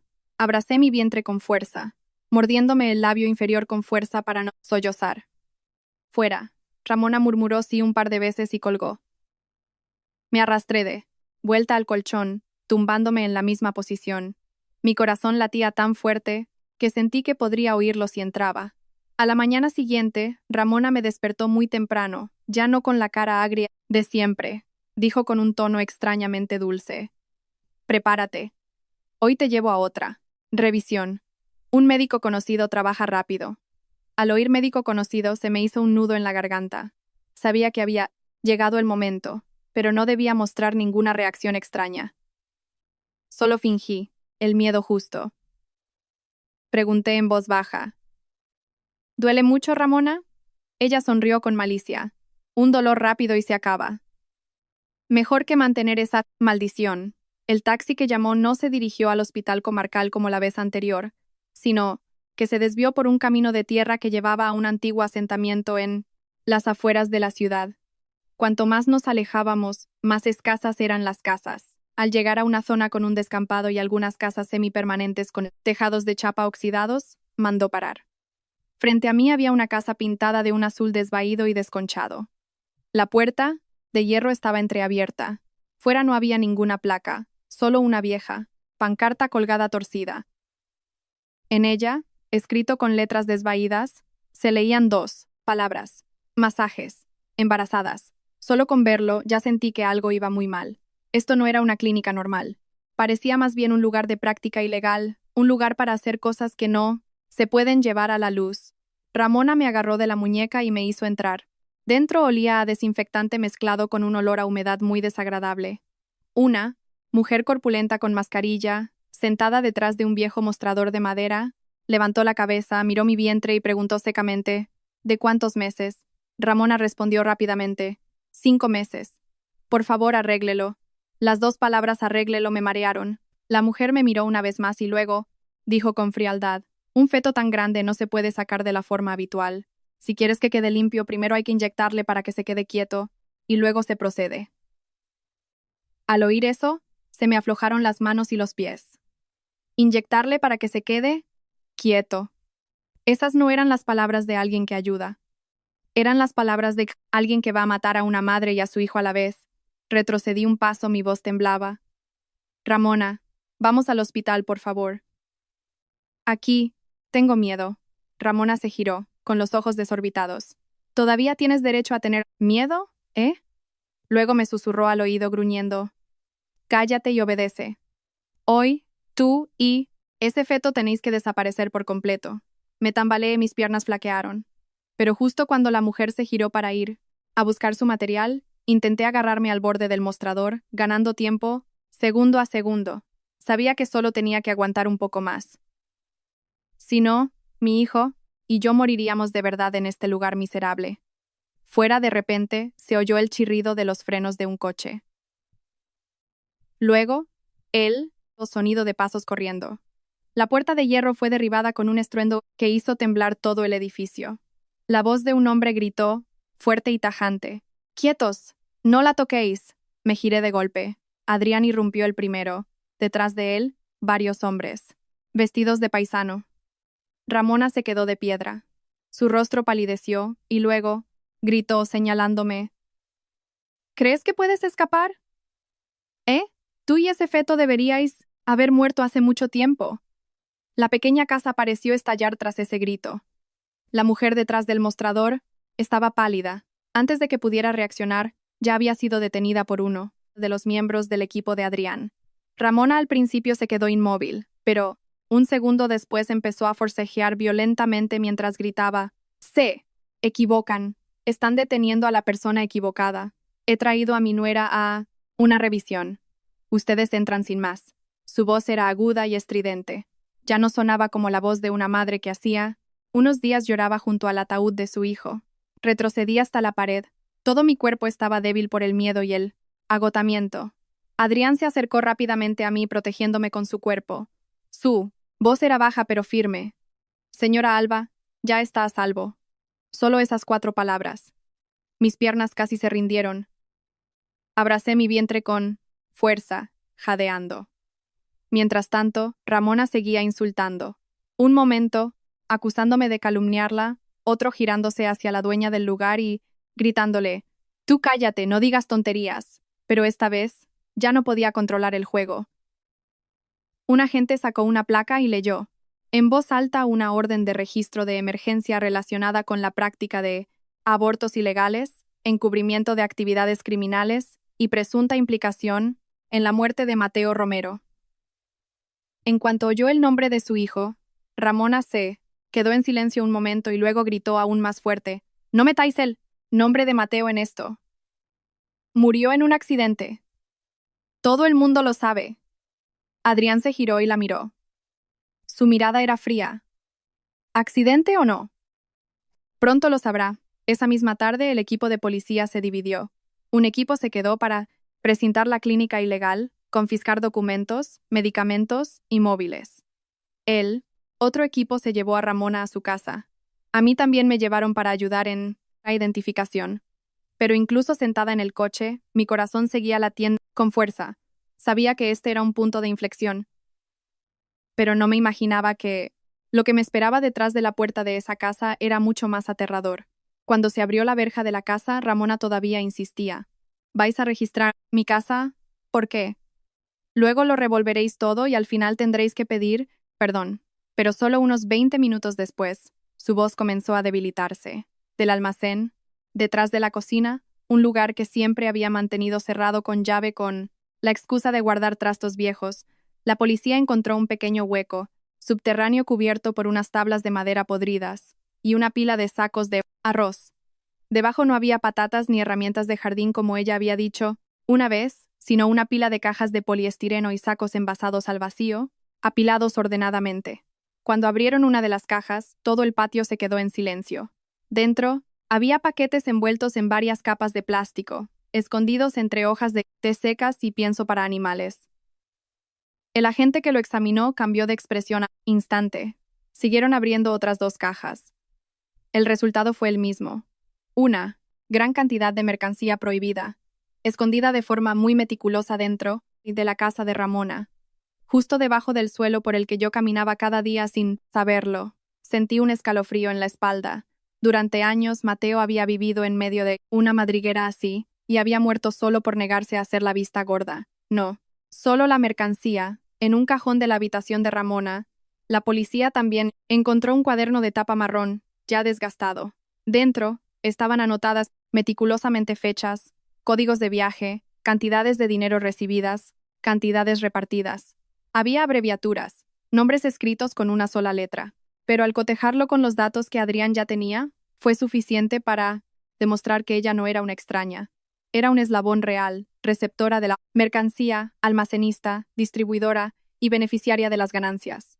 Cuando un agente levantó el cuaderno y preguntó, ¿cómo explica esto, Ramona? Todavía intentó esquivarlo. No lo sé. ¿Quién sabe si alguien lo ha puesto a propósito en mi casa? Pero justo después de eso, llegó el golpe de gracia. De un viejo móvil escondido, en el fondo de un baúl de madera, consiguieron extraer una grabación. La voz al principio crepitaba, pero luego se hizo más clara. La voz de un hombre ronco se oyó primero. Ya sabe demasiado. ¿Y ahora qué? Luego, la voz de Ramona respondió, muy clara, muy real, innegable. Limpiadlo. Si abre la boca, morimos, todos. Al oír eso, todo mi cuerpo se congeló. Esa frase ya no era una sospecha, ni una conjetura. Era el cuchillo final que cortaba toda la fina esperanza de que a Ramona le quedara al menos un poco de humanidad por su hijo. Di un paso adelante, mis labios temblaban. Las lágrimas caían sin saber desde cuándo. La miré, sujeta en medio del patio, con el pelo suelto y el rostro pálido. Oí mi propia voz, sonando tan extraña. ¿Por qué, Ramona? ¿Por qué? ¿Hiciste esto? Era tu hijo. Ramona se giró hacia mí. En un instante, su rostro cambió, como si la última máscara de fingimiento acabara de ser arrancada a la fuerza. Se rió, no una risa normal, sino una risa seca y estridente que helaba la sangre. Luego gruñó, palabra por palabra, con los ojos rojos inyectados en sangre. Era tonto, por eso tenía que morir. Le dije que se callara. No quiso callarse. Se interpuso en mi camino. Y no dejaré que nadie, ni siquiera un hijo, se interponga. Todo el patio se quedó en silencio.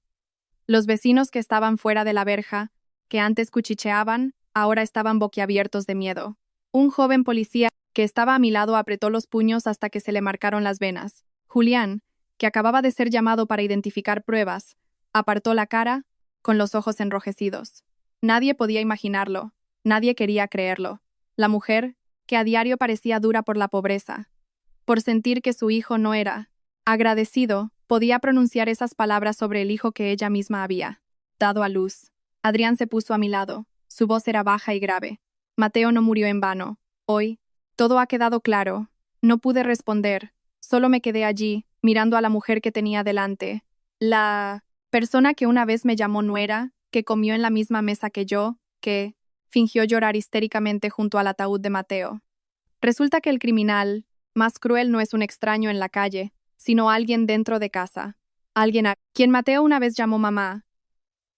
Cuando las esposas hicieron clic en las muñecas de Ramona, pensé que se derrumbaría. Pero no. Mantuvo la cabeza alta. Sus ojos me miraban fijamente, llenos de odio. Mientras la conducían al coche, todavía se giró, gruñendo como una serpiente venenosa. No creas que has ganado. Lo pagarás. Tú y tu hijo. También. Inconscientemente, abracé mi vientre con fuerza. La empujaron dentro del coche. La puerta se cerró de un portazo, seguida por el sonido metálico y frío que resonó en el patio que olía a barro y a maldad. En ese momento, supe que todo no había terminado de verdad. Pero al menos, a partir de ese instante, la verdad ya no estaba enterrada bajo el humo de las velas y las lágrimas falsas. Había pensado que, después de la noche en que esposaron a Ramona, después de que se descubriera el almacén bajo la cocina, después de que ella misma gritara que eliminaría a cualquiera que se interpusiera en su camino, incluso a su propio hijo, todo estaba claro. Pensé que solo era cuestión de esperar algunos trámites, que la policía cerrara el caso y que Mateo pudiera descansar en paz. Pero me equivocaba. Hay personas que, cuando se ven acorraladas, en lugar de rendirse, se vuelven aún más locas. Muerden de vuelta, muerden a cualquiera que se interponga en su camino. En el primer interrogatorio en la comisaría, Ramona no parecía en absoluto destrozada como yo había imaginado. No lloró suplicando, ni se quedó sentada en silencio como alguien a quien le acaba de caer un rayo. Al contrario, fue muy dura, con la cabeza alta, los ojos rojos, pero la mente todavía aterradoramente afilada. En cuanto se sentó en la silla, golpeó la mesa y gritó a los agentes: «Yo no maté a mi hijo. Fue esta mujer, esta Alba, la portadora de mala suerte. Desde que entró en mi casa, mi vida se ha convertido en esto». Al oír eso, sentí un escalofrío. Hasta este punto, seguía usando esa cruel excusa supersticiosa para encubrir su crimen, pero no se detuvo ahí. Se giró hacia mí, con los ojos desorbitados, y me señaló temblando. Ella fue la que se compinchó con ese Adrián desde el principio para tenderme una trampa. Quería quedarse con el dinero del seguro, quería vengarse de la familia de su marido. Por eso se inventó toda esta historia. Me quedé atónita, no porque temiera que sus acusaciones se hicieran realidad, sino porque no podía creer la rapidez con la que su mente funcionaba. En solo unos minutos, ya había encontrado una manera de desviar toda la sospecha del montón de drogas, de la red de contrabando, y convertirlo todo en un conflicto familiar. Antes de que pudiera reaccionar, un inspector me llamó para interrogarme por separado. Su rostro parecía serio, diferente a su actitud segura durante el registro. Puso el viejo móvil de Mateo sobre la mesa frente a mí. El móvil que encontré bajo el armario cuando me echaron. Luego, reprodujo una breve grabación de voz. En ella mi voz sonaba entrecortada y un poco distorsionada. «Cariño, sí, seguimos así. ¿Para qué seguir juntos? Puedo llevarme a nuestro hijo y volver a casa de mis padres. Solo unos segundos. Pero suficientes para que sintiera que el corazón se me caía a los pies. Lo recordaba vagamente. Fue durante una discusión porque Mateo trabajaba demasiado por las noches y no cuidaba su salud. Yo, en ese momento, estaba con náuseas terribles. Me sentía triste y enfadada. Pero la grabación cortaba lo que vino después, la parte en la que lloré y le pedí perdón, la parte en la que Mateo me consoló y me dijo que no pensara tonterías. La frase, así, cortada, sonaba como una amenaza de abandonar a mi marido, una explosión de odio. Mi rostro palideció, tartamudeé. No, no fue así. Fue solo una discusión normal. El inspector no sacó ninguna conclusión. Solo dijo lentamente que esa grabación estaba siendo utilizada por la defensa de Ramona para dirigir la sospecha hacia un conflicto de pareja. Ella afirma que usted no estaba satisfecha, que amenazó con irse, que conocía a Adrián Fuentes de antes y que podría haber manipulado los hechos para incriminar a su suegra. Al oírlo, me mareé. De ser una víctima, en un instante me habían arrastrado a la posición de alguien con un motivo. Para colmo, la noticia de la detención de Ramona se extendió rápidamente. La familia lejana de mi marido nunca me había apreciado. Varios de ellos vinieron a la comisaría. Algunos lloraban, otros insultaban, y luego empezaron a cotillear, matando con la boca. Una tía lejana me miró de arriba abajo con una sonrisa. Burlona, quién sabe si se alió con otro hombre para matar a su marido y luego echarle la culpa a la suegra.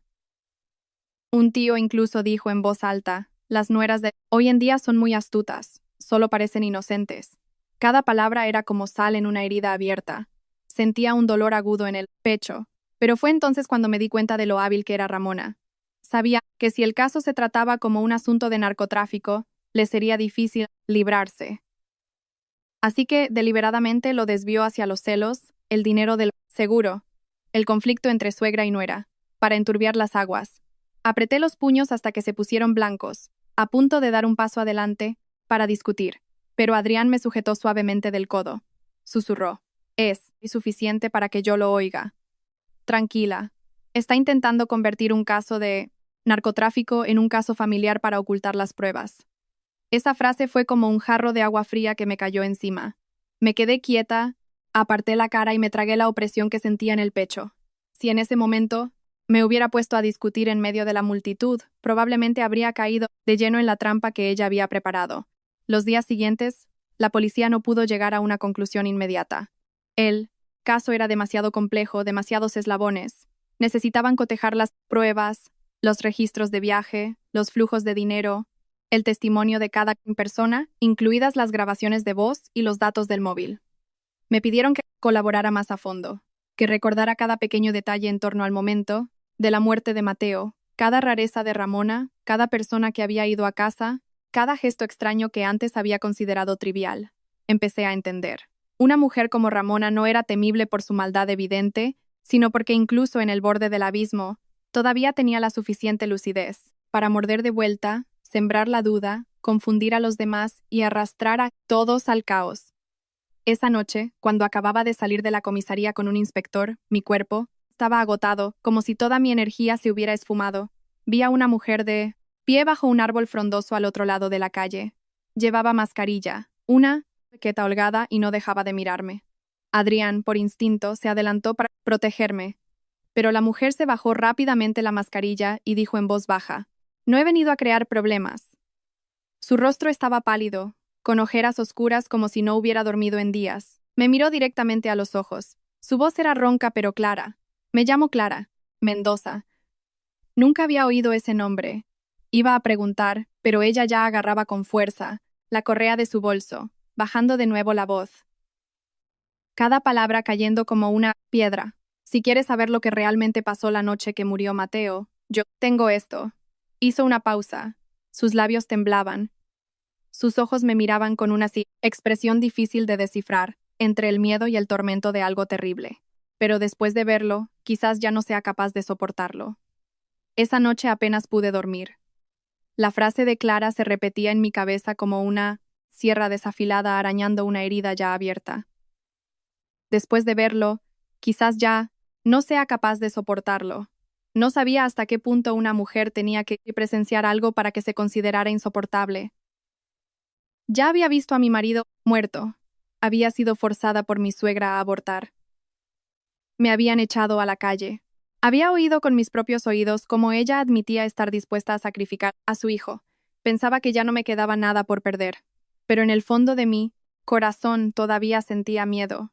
Miedo porque mi instinto me decía que lo que Clara tenía podría ser mucho más aterrador que todo lo que ya sabía. A la mañana siguiente, según lo acordado con la policía, yo, Adrián y un inspector nos reunimos con Clara en un pequeño bar cerca de la antigua estación de autobuses. El bar estaba vacío, con un techo de chapa y un olor a café tostado mezclado con el olor a gasolina de la calle que resultaba penetrante. Clara llegó 10 minutos después que nosotros. Llevaba un sombrero calado, una mascarilla que le cubría la cara, y entró en el bar sin dejar de mirar hacia atrás, como si temiera que la siguieran. Se sentó en una silla, no pidió nada de beber, ni se anduvo con rodeos. Abrió su bolso, sacó una pequeña tarjeta de memoria, ya gastada, y la puso sobre la mesa. Sus dedos temblaban. Esto es un recuerdo de mi exnovio. Él era uno de los mensajeros de esa red. Una vez, estando borracho, me la metió en la mano y me dijo, si algún día desaparezco, no te fíes de nadie. Clara tragó saliva, su voz era ronca. Unos días después desapareció de verdad. Tuve demasiado miedo para abrirla. solo después de oír que Mateo había muerto y que Ramona había sido detenida, me atreví a traerla aquí. El inspector cogió rápidamente la tarjeta de memoria y la insertó en su portátil. Yo me senté a su lado. Tenía las manos frías. Tuve que ponerlas sobre mi vientre para que no temblaran tanto. La pantalla se encendió, mostrando varios archivos de vídeo cortos con nombres de archivo que eran números de fechas y horas aleatorios. Adrián abrió el primer archivo. La imagen se movía un poco. El ángulo de visión era bajo e inclinado, como si hubiera sido grabado desde una cámara en la fachada de un taller al borde de la carretera. Al principio solo se veía un suelo de grava, un viejo cartel publicitario y un trozo de una carretera oscura a lo lejos. Unos segundos después, aparecieron las luces de un coche que se tambaleaba, seguidas por el sonido de un impacto muy fuerte. Aunque el video no tenía sonido, un camión viró bruscamente y se estrelló contra la mediana. Contuve la respiración, con los ojos clavados en la pantalla. Era el camión de Mateo. Lo reconocí al instante por la caja y la pegatina un poco descolorida del lado izquierdo. Pensé que no podría soportar verlo, pero lo que me dejó helada fue lo que ocurrió después. La puerta de la cabina se abrió desde dentro. Una figura se tambaleó lentamente, pero claramente viva, intentando agarrarse a la puerta y luego arrastrándose hacia afuera. Se me abrió la boca, apreté los puños hasta que me dolieron. No, mi voz salió, ronca, tan baja que me sonó extraña. No puede ser. Eso significaba que el impacto no lo había matado al instante. Mateo estaba gravemente herido, pero todavía estaba vivo, lo suficientemente consciente como para abrir la puerta y arrastrarse fuera. Lo que tenía delante ya no era un video, era como si yo misma estuviera de pie en ese suelo frío, viendo a mi marido luchar de dolor en medio de una noche oscura, sin que nadie lo ayudara. Se me hizo un nudo en la garganta. Adrián no dijo nada, simplemente abrió el siguiente archivo. Y fue ahí donde mi mundo se derrumbó una vez más. Una furgoneta oscura se detuvo bruscamente al borde de la carretera. Agacharon a comprobar. No llamaron a una ambulancia. Arrastraron a Mateo como si fuera un objeto. Uno lo sujetaba por las axilas, el otro por los pies, y luego lo arrojaron a la parte trasera de la furgoneta con una frialdad espantosa. La acción fue rápida, decidida, como si lo hubieran preparado paso a paso. ¡Malditos! Adrián golpeó la mesa haciendo vibrar los vasos. Su mandíbula se tensó, sus ojos se enrojecieron. No solo habían simulado un accidente, habían secuestrado a Mateo. Después de eso, nadie en el bar se giró. Pero sentí que todos los sonidos a mí alrededor se desvanecían. Solo quedaba el rugido de la sangre en mis oídos, el latido desbocado de mi corazón y la imagen de Mateo siendo arrastrado como un animal en esa pantalla fría. El inspector que estaba sentado frente a nosotros cerró lentamente el portátil, su rostro muy serio. Dijo brevemente, pero cada palabra fue como un clavo que se clavaba. Este caso ya no es solo una simulación de accidente. Es un secuestro, posiblemente seguido de tortura y asesinato. Escuché eso y mis piernas flaquearon. Siempre había pensado que Mateo había muerto al instante cuando el camión se estrelló. Siempre me había culpado a mí misma, pero al menos me consolaba pensando que se había ido rápido, que no había sufrido mucho tiempo. Pero resulta que no. Estaba vivo. Se lo llevaron. ¿Y quién? Sabe por lo que tuvo que pasar en sus últimos momentos. Clara estaba sentada enfrente, mordiéndose los labios hasta dejarlos blancos. Un momento después finalmente habló, su voz tan baja como si temiera su propio sonido. Esa noche, alguien de la red mencionó que Mateo escondía un cuaderno negro. Contenía las rutas de entrega, las cantidades de dinero, los nombres, los receptores. Dijeron que, por culpa de ese cuaderno, el asunto se le había ido de las manos a Ramona. Ella quería silenciar a Mateo antes de que el cuaderno llegara a manos de terceros. Me giré para mirarla. Me dolía la garganta de la opresión. Resulta que Mateo no murió solo por lo que sabía. Murió porque había guardado algo lo suficientemente potente como para arrastrarlos a todos al abismo. Ya no pude seguir sentada. Lloré en medio de ese bar, no un llanto con sollozos, como los primeros días de la pérdida de mi marido, sino un llanto roto y ahogado, como si alguien me estuviera estrujando el pecho. Me golpeé el pecho, balbuceando cosas incoherentes. Él no murió al instante, y yo. Incluso quería abortar a mi hijo. Quería reunirme con él. Le he fallado. Cada palabra que salía era como un cuchillo que me apuñalaba el corazón. Si esa noche en la orilla del río hubiera muerto de verdad, si hubiera dejado que este feto desapareciera, qué grande habría sido mi culpa y mi arrepentimiento hacia Mateo. Adrián me miró directamente. Su mirada no se suavizó, pero su voz se hizo más profunda. No, señora. Escuche bien. La culpable no es usted. Enfatizó cada palabra con firmeza, como si clavara un poste en tierra blanda. Los culpables son ellos, los que convierten a una madre en un demonio y el dinero en un cuchillo. Me incliné, abrazando mi vientre con fuerza. Las lágrimas cayeron sobre la superficie fría de la mesa. Por primera vez desde la muerte de Mateo, entendí que el dolor que sentía aún no había tocado fondo. Pero fue a partir de ese momento que supe que ya no tenía vuelta atrás. Por muy dolorosa que fuera la forma en que Mateo fue arrancado de este mundo, yo tenía que sacar la verdad a la luz. Después del encuentro con Clara, el ambiente en la comisaría cambió por completo. Si antes Ramona todavía podía aprovecharse de la duda para desviar el caso hacia un conflicto familiar. Desde que la grabación de video que mostraba a Mateo vivo después del accidente se incluyó en el expediente, todo empezó a tensarse como una soga. La mujer seguía siendo testaruda, seguía gritando y negándolo todo. Pero yo podía ver una cosa claramente. Empezaba a tener miedo. Ya no gritaba tan fuerte como los primeros días. Cada vez que le preguntaban más a fondo sobre la noche del accidente de Mateo, parpadeaba más rápido, apretaba los labios con más fuerza y sus manos sobre la mesa se retorcían. Su arrogancia seguía ahí, pero detrás ya se veía una fina capa de pánico. Solo hacía falta un golpe más para romperla. Ese golpe llegó a la tarde siguiente.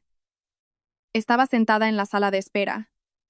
Tenía las manos frías cuando la puerta de la sala de interrogatorios se entreabrió. Desde dentro oí claramente a un inspector reproducir una nueva grabación de voz. La voz de un hombre sonaba áspera y molesta. Si la vieja esa no hubiera provocado a Mateo para que saliera esa noche, no habría pasado todo esto. Solo una frase corta y venenosa como un clavo. No pude ver la cara de Ramona en ese momento, pero después hubo una pausa, un silencio largo y extraño. Tan silencioso que incluso yo, que estaba fuera, sentí que se me paraba el corazón. Un momento después me llamaron para una confrontación directa. Crucé esa puerta, ya no sintiéndome como la mujer que una vez se arrodilló llorando junto al ataúd de su marido. Mis lágrimas parecían haberse secado desde que vi a Mateo ser arrastrado a la parte trasera de una furgoneta como si fuera mercancía. Frente a mí, Ramona estaba sentada en una silla. Su pelo estaba revuelto, rostro pálido. En cuanto me vio, de repente sonrió de lado. Una sonrisa que helaba la sangre. Preguntó con voz ronca. ¿Estás contenta ahora? ¿Querías verme muerta? Si hubiera sido la de antes, quizás habría llorado o temblado de miedo. Pero en ese momento, por alguna razón, me sentí muy tranquila. Acercé una silla, me senté y la miré directamente a los ojos. Cada palabra que pronuncié fue más clara de lo que esperaba. Quien quiere que usted muera no soy yo, sino su propia codicia. Esa frase pareció tocar algo que ella había intentado ocultar todo este tiempo. Ramona se quedó en silencio un momento, y luego, de repente, estalló en furia. Golpeó la mesa con ambas manos, su voz resonó seca en la pequeña habitación. ¿Qué? ¿Y si soy codiciosa? ¿Qué pasa si lo soy? ¿Alguna vez has vivido ahogada en deudas como yo para atreverte a juzgarme? Su rostro enrojeció, sus ojos se desorbitaron. Cada palabra que salía era como una pedrada. Mis deudas de juego eran de millones. Me apretaban el cuello cada día. Si no les dejaba usar la ruta del camión de Mateo, ¿con qué iba a pagar? ¿Crees que yo quería? Me quedé sentada en silencio, pero debajo de la mesa mis uñas se clavaban en la palma de mi mano hasta doler. Ella siguió hablando, cada vez más rápido, como si su última barrera de contención se hubiera roto y toda la suciedad de dentro se derramara sin control. Confesó que la banda de narcotraficantes se le había acercado hacía más de un año. Al principio solo era para guardar mercancía, el pago era en efectivo y muy generoso. Después de varias veces, convirtieron la casa en un punto de tránsito. Ya no era una persona amenazada, sino que se había convertido en receptora de dinero, almacenista de mercancía y repartidora de la siniera beneficios. Cuando Mateo se enteró, no se quedó callado como esperaba su madre. Le preguntó directamente, se opuso, e incluso amenazó con denunciarlo a la policía al día siguiente. Al recordar esa parte, el rostro de Ramona cambió, como si ese recuerdo fuera también una puñalada para ella. Ya le supliqué. Le dije que se callara, que lo considerara como ayudar a su madre una vez. Pero no quiso. Escuchar su voz se volvió ronca y luego cínica. Era tonto. Se creía más puro que nadie en este mundo. Cuando eres pobre y te persiguen las deudas, ¿la moralidad da de comer a alguien? Se me hizo un nudo en la garganta. Mateo lo sabía, se había opuesto, quería detenerlo todo. Y la primera persona a la que tuvo que enfrentarse no fue a un matón de la calle, sino a su propia madre. El inspector a mi lado preguntó, con voz fría, ¿qué hizo usted esa noche? Ramona se quedó en silencio unos segundos, y luego sus hombros se hundieron. Habló más bajo, pero cada palabra fue tan clara que me hirió los oídos. Llamé. Yo solo quería que le dieran una lección, que le asustaran para que se callara. Les di su hora de salida, el número de su matrícula, la ruta que solía tomar. Hizo una pausa, tragó saliva y luego añadió algo que me desgarró: el corazón. También retuve a Alba en casa para que él se fuera solo. Me quedé helada. En ese momento, todas las piezas del rompecabezas encajaron. La forma en que fingió mandarme hacer esto y aquello ese día. La forma en que buscó excusas para retenerme en casa. La forma en que Mateo tuvo que salir solo. Todo no fue una coincidencia. Ella había entregado a su propio hijo como si fuera mercancía, por su propia seguridad. Pero el golpe más cruel aún estaba por llegar. Ramona se agarró la cabeza. Su voz cambió de repente. Ya no gritaba, sino que gemía. Cuando me dijeron que lo habían arreglado, me di cuenta de que todo se había descontrolado. Yo no. Pensé que realmente moriría. No pensé que fueran tan crueles. Las lágrimas corrían por su rostro arrugado, pero la miré sin poder sentir ya ninguna lástima. Porque en cuanto supo que su hijo había muerto, no denunció, no buscó justicia, no lloró la pérdida de su hijo. Eligió el silencio, eligió interpretar el papel de una madre afligida, eligió esperar el dinero del seguro, eligió borrar todas las huellas que pudieran arrastrarla a ella también. Fue entonces cuando entendí la verdad más profunda, más venenosa de lo que había imaginado. No mató a Mateo con sus propias manos, pero su codicia, su cobardía y su cálculo sucio fueron los que lo empujaron al abismo de la muerte. La miré durante mucho tiempo, y finalmente hablé, no en voz alta, pero cada palabra pareció cortar el aire. Usted no mató a Mateo con un cuchillo, lo mató con su propio silencio. Ramona lloró desconsoladamente, agarrándose la cabeza mientras negaba una y otra vez, como si quisiera negar esa frase. Pero yo sabía que, aunque llorara hasta secar sus lágrimas, ese momento nunca podría volver, porque desde el instante en que eligió salvar su propia vida, su dinero y su salida, ya no era la madre de Mateo Romero. Después de la sesión de confrontación de ese día, lógicamente, el caso ya era suficiente para imputar a Ramona con cargos graves. Había admitido su papel, proporcionado la ruta de Mateo y retenerme deliberadamente en casa. Pero Adrián no parecía en absoluto aliviado. Al contrario, estaba cada vez más callado, como si todavía hubiera un nudo que no lograba desatar en su cabeza. Esa noche estaba sentada en una sala de descanso temporal en la comisaría, con las manos en el vientre, mirando mi reflejo en la ventana. Cuando Adrián entró, acercó una silla, se sentó frente a mí y dijo directamente: Ramona ha confesado, pero eso no es suficiente para desmantelar toda la red. Todavía falta un eslabón crucial. Levanté la cabeza, cansada. ¿Quién? Adrián negó con la cabeza. No es quién, sino qué. El cuaderno negro que Mateo mencionó una vez. Me quedé en silencio. Era verdad.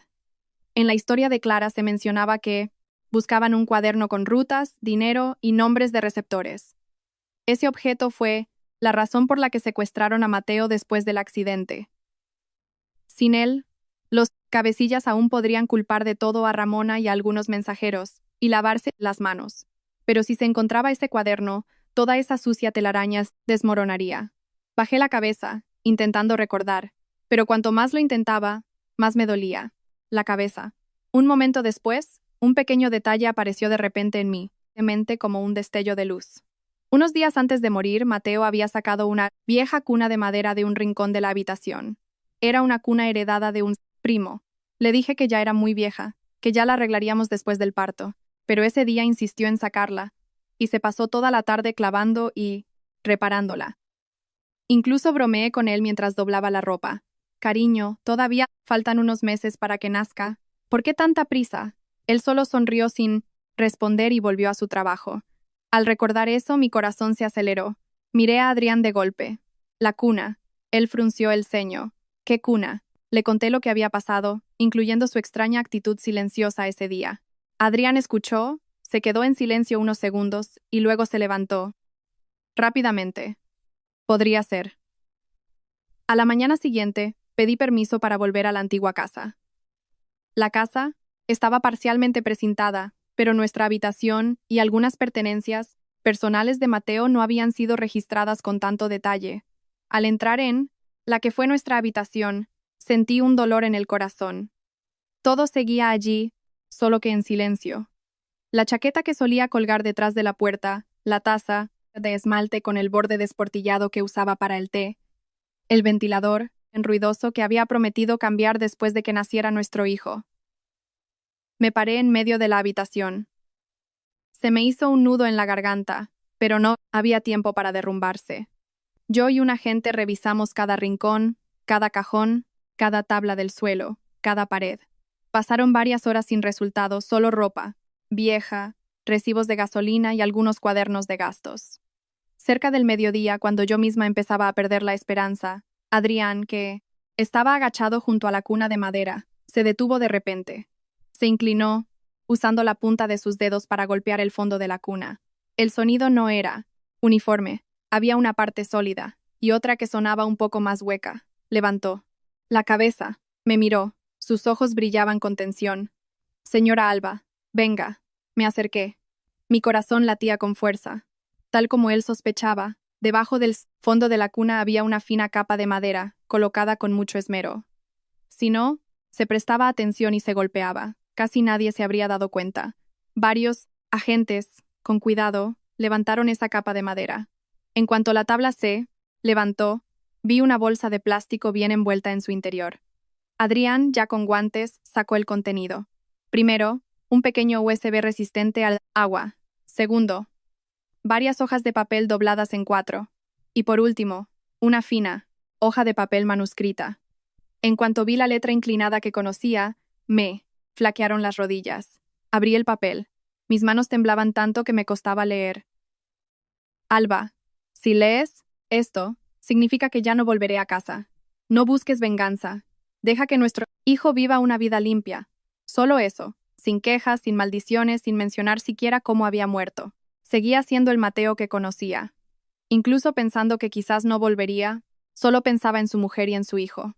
Lloré en medio del suelo. Casi me derrumbé abrazando la cuna. Mis lágrimas cayeron sobre la superficie de madera vieja. Ya no pude contenerme. Adrián apartó la cara. Su mandíbula se tensó. Sabía que él también estaba conteniendo algo que le oprimía el pecho. Pero no dijo nada. Un momento después, abrieron los datos del USB. Y, en efecto, lo que Mateo había arriesgado su vida por guardar era el golpe final y mortal. Dentro había una lista de envíos, códigos de lote, horas de descarga, números de cuenta, receptores de dinero, nombres en clave pero suficientes para ser rastreados. También había una grabación de una llamada telefónica. La voz de un hombre muy tranquilo daba instrucciones a Ramona para recibir la mercancía, moverla y repartir el dinero. Esto ya no era un asunto de unos pocos mensajeros. Era todo un sistema. A partir de ese USB, en los 2 días siguientes, la policía realizó redadas simultáneas en varios lugares. Las noticias llegaban una tras otra, tan rápido que no podía seguirlas. Un falso almacén frigorífico en las afueras de la ciudad fue precintado. Una base de camiones fue registrada por sorpresa. Y luego, un empresario que en público parecía un filántropo y hablaba a menudo de moral en los medios, fue esposado en su oficina por ser el cerebro del blanqueo de capitales de la red durante años. Esa noche, mientras las cadenas de televisión locales informaban al unísono sobre el desmantelamiento de la gran red, Yo estaba sentada sola frente a la foto de Mateo. La cuna de madera ya estaba colocada ordenadamente junto a la mesa de la foto, limpia y con olor a madera recién tratada. Puse mi mano en el borde de la cuna, miré su rostro en el marco, y las lágrimas seguían cayendo. Cariño, se me hizo un nudo en la garganta. Tuve que parar varias veces para poder continuar. Por fin has podido contármelo todo. No dejaré que nuestro hijo sea conocido como el hijo de alguien que murió en vano. El día del juicio. El cielo estaba despejado, pero el ambiente dentro de la sala era denso. Me senté en la fila reservada para las partes interesadas, mis dos manos sobre mi vientre, ya muy grande. Mi corazón, extrañamente, estaba en calma, quizás porque, después de todo lo que había pasado, ya no me iba a derrumbar. La sala estaba abarrotada, no solo de agentes, miembros de la red, sino también de familiares, vecinos, curiosos que querían ver en persona cómo era una madre acusada de empujar a su hijo al abismo de la muerte. Cuando hicieron entrar a Ramona, toda la sala se quedó en silencio por un momento. Estaba muy delgada, su pelo se había vuelto blanco, sus hombros estaban encorvados, la piel de su rostro, opaca y más arrugada en solo unos meses.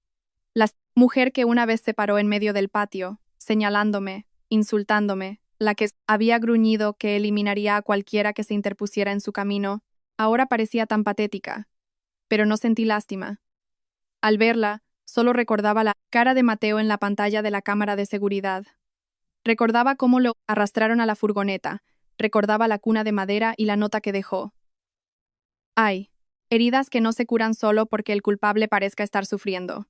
Comenzó el juicio, pero el ambiente se tensó aún más cuando el fiscal leyó la acusación. Cada acto, cada eslabón, cada cantidad de dinero, cada viaje, cada fecha, fue mencionado con claridad. Escuché, a veces sintiendo como si estuviera oyendo la historia de otra persona, no mi vida. Solo cuando se mencionó el nombre de Mateo Romero como víctima de una serie de crímenes que comenzaron con la codicia, sentí un nudo en la garganta. El abogado de Ramona intentó apelar a los últimos vestigios de humanidad para pedir clemencia. Dijo que Ramona no había matado directamente, que estaba presionada por las deudas, manipulada, amenazada. Enfatizó que una mujer de pueblo, con poca educación, viviendo con miedo y atrapada en el juego, era fácil que cayera. Al oír eso no significaba que no lo entendiera. Sé que hay momentos en que la gente se ve acorralada, pero también sé que entre estar acorralado y empujar deliberadamente a otros al abismo, hay dos cosas muy diferentes. Cuando llegó el turno del fiscal, su voz fue fría y clara. La acusada, Ramona Vargas, no carecía de oportunidades para detenerse. Tuvo muchas oportunidades. Al recibir el primer envío, podría haberse detenido. Cuando su hijo se enteró, podría haberse detenido. Cuando Mateo Romero le suplicó que se detuviera, podríamos haberse detenido. Cuando supo que la banda había arreglado a su hijo, todavía tuvo la oportunidad de correr a la policía, de salvar lo que le quedaba de humanidad, pero no lo hizo. Eligió el dinero, eligió el seguro, eligió su propia seguridad, eligió el silencio para que su hijo muriera en vano y su nuera, embarazada, quedara acorralada. Toda la sala guardó silencio, nadie pudo rebatirlo, porque esa era la verdad más cruda. Cuando le dieron la oportunidad de hablar por última vez, Ramona ya no era tan testaruda. Se giró hacia mí. Por primera vez, vi sus ojos realmente llorosos, sus labios temblaban, su voz era ronca. Alba, me equivoqué. Déjame ver a mí, nieto, aunque sea una vez. Al oír eso, mi corazón se detuvo por un instante. No por lástima, sino porque me di cuenta de que hay personas que solo admiten sus errores cuando ya no les queda nada. Puse una mano en mi vientre, sintiendo un suave movimiento en su interior, y luego levanté la cabeza, mirándola directamente. Mi voz no fue alta, pero sí lo suficientemente clara como para oírse en medio del silencio. Mi hijo no tiene una abuela como usted. Nadie dijo nada. Solo hubo un silencio pesado. No era una frase de venganza. Era la última línea que tenía que trazar por mi hijo, por mí misma, para terminar esta relación tóxica de forma limpia. Cuando el juez leyó la sentencia, su voz fue firme. La condena para Ramona fue muy severa, acorde con lo que había hecho y lo que no había hecho. Los otros miembros de la red también recibieron sentencias proporcionales. No recuerdo las cifras exactas, solo recuerdo que en ese momento estaba sentada erguida, Mis dos manos todavía sobre mi vientre, y sentí en mi pecho, por primera vez en mucho tiempo, un espacio vacío que dolía y a la vez se sentía ligero. Al salir del juzgado, el sol brillaba con fuerza. Me paré un momento en las escaleras, respirando hondo, sin llanto, sin derrumbarme, sin necesidad de apoyo, solo un suspiro muy largo, como si después de días de estar ahogándome, finalmente pudiera salir a la superficie. Unos meses después, di a luz a un niño, un bebé pequeño que lloraba con fuerza y me agarró el dedo con fuerza desde el primer momento. Lo llamé Mateo Adán, conservando parte del nombre de su padre, y, a la vez, para recordarme a mí misma y a él que en este mundo, vivir con honestidad y rectitud puede tener un precio muy alto, pero es mucho más valioso que vivir en el fango de la mentira. Cuando di a luz, a través del cristal del pasillo, vi de reojo a Adrián de pie. Solo sonrió muy levemente y luego se dio la vuelta y se fue. No entró, no dijo, nada más. No entró en nuestras vidas como un héroe. Y quizás así es como debía ser. Antes pensaba que la muerte de Mateo había enterrado mi vida. Pensaba que solo sería una viuda abrazando un vientre abultado, pasando días oscuros con las últimas fuerzas que me quedaban. Pero al final de la pérdida, entendí una cosa. Hay personas que se van no para arrastrar a los que se quedan a hundirse en ellas, sino para desenmascarar la verdadera cara de los que siguen vivos. Mateo ya no está, pero nos dejó a mí y a mi hijo algo más valioso que el dinero, de un seguro más valioso que cualquier tesoro en este mundo, la verdad. Y a veces, solo con que la verdad sea llamada por su nombre, los que sobreviven ya tienen la fuerza suficiente para caminar hasta el final de sus vidas.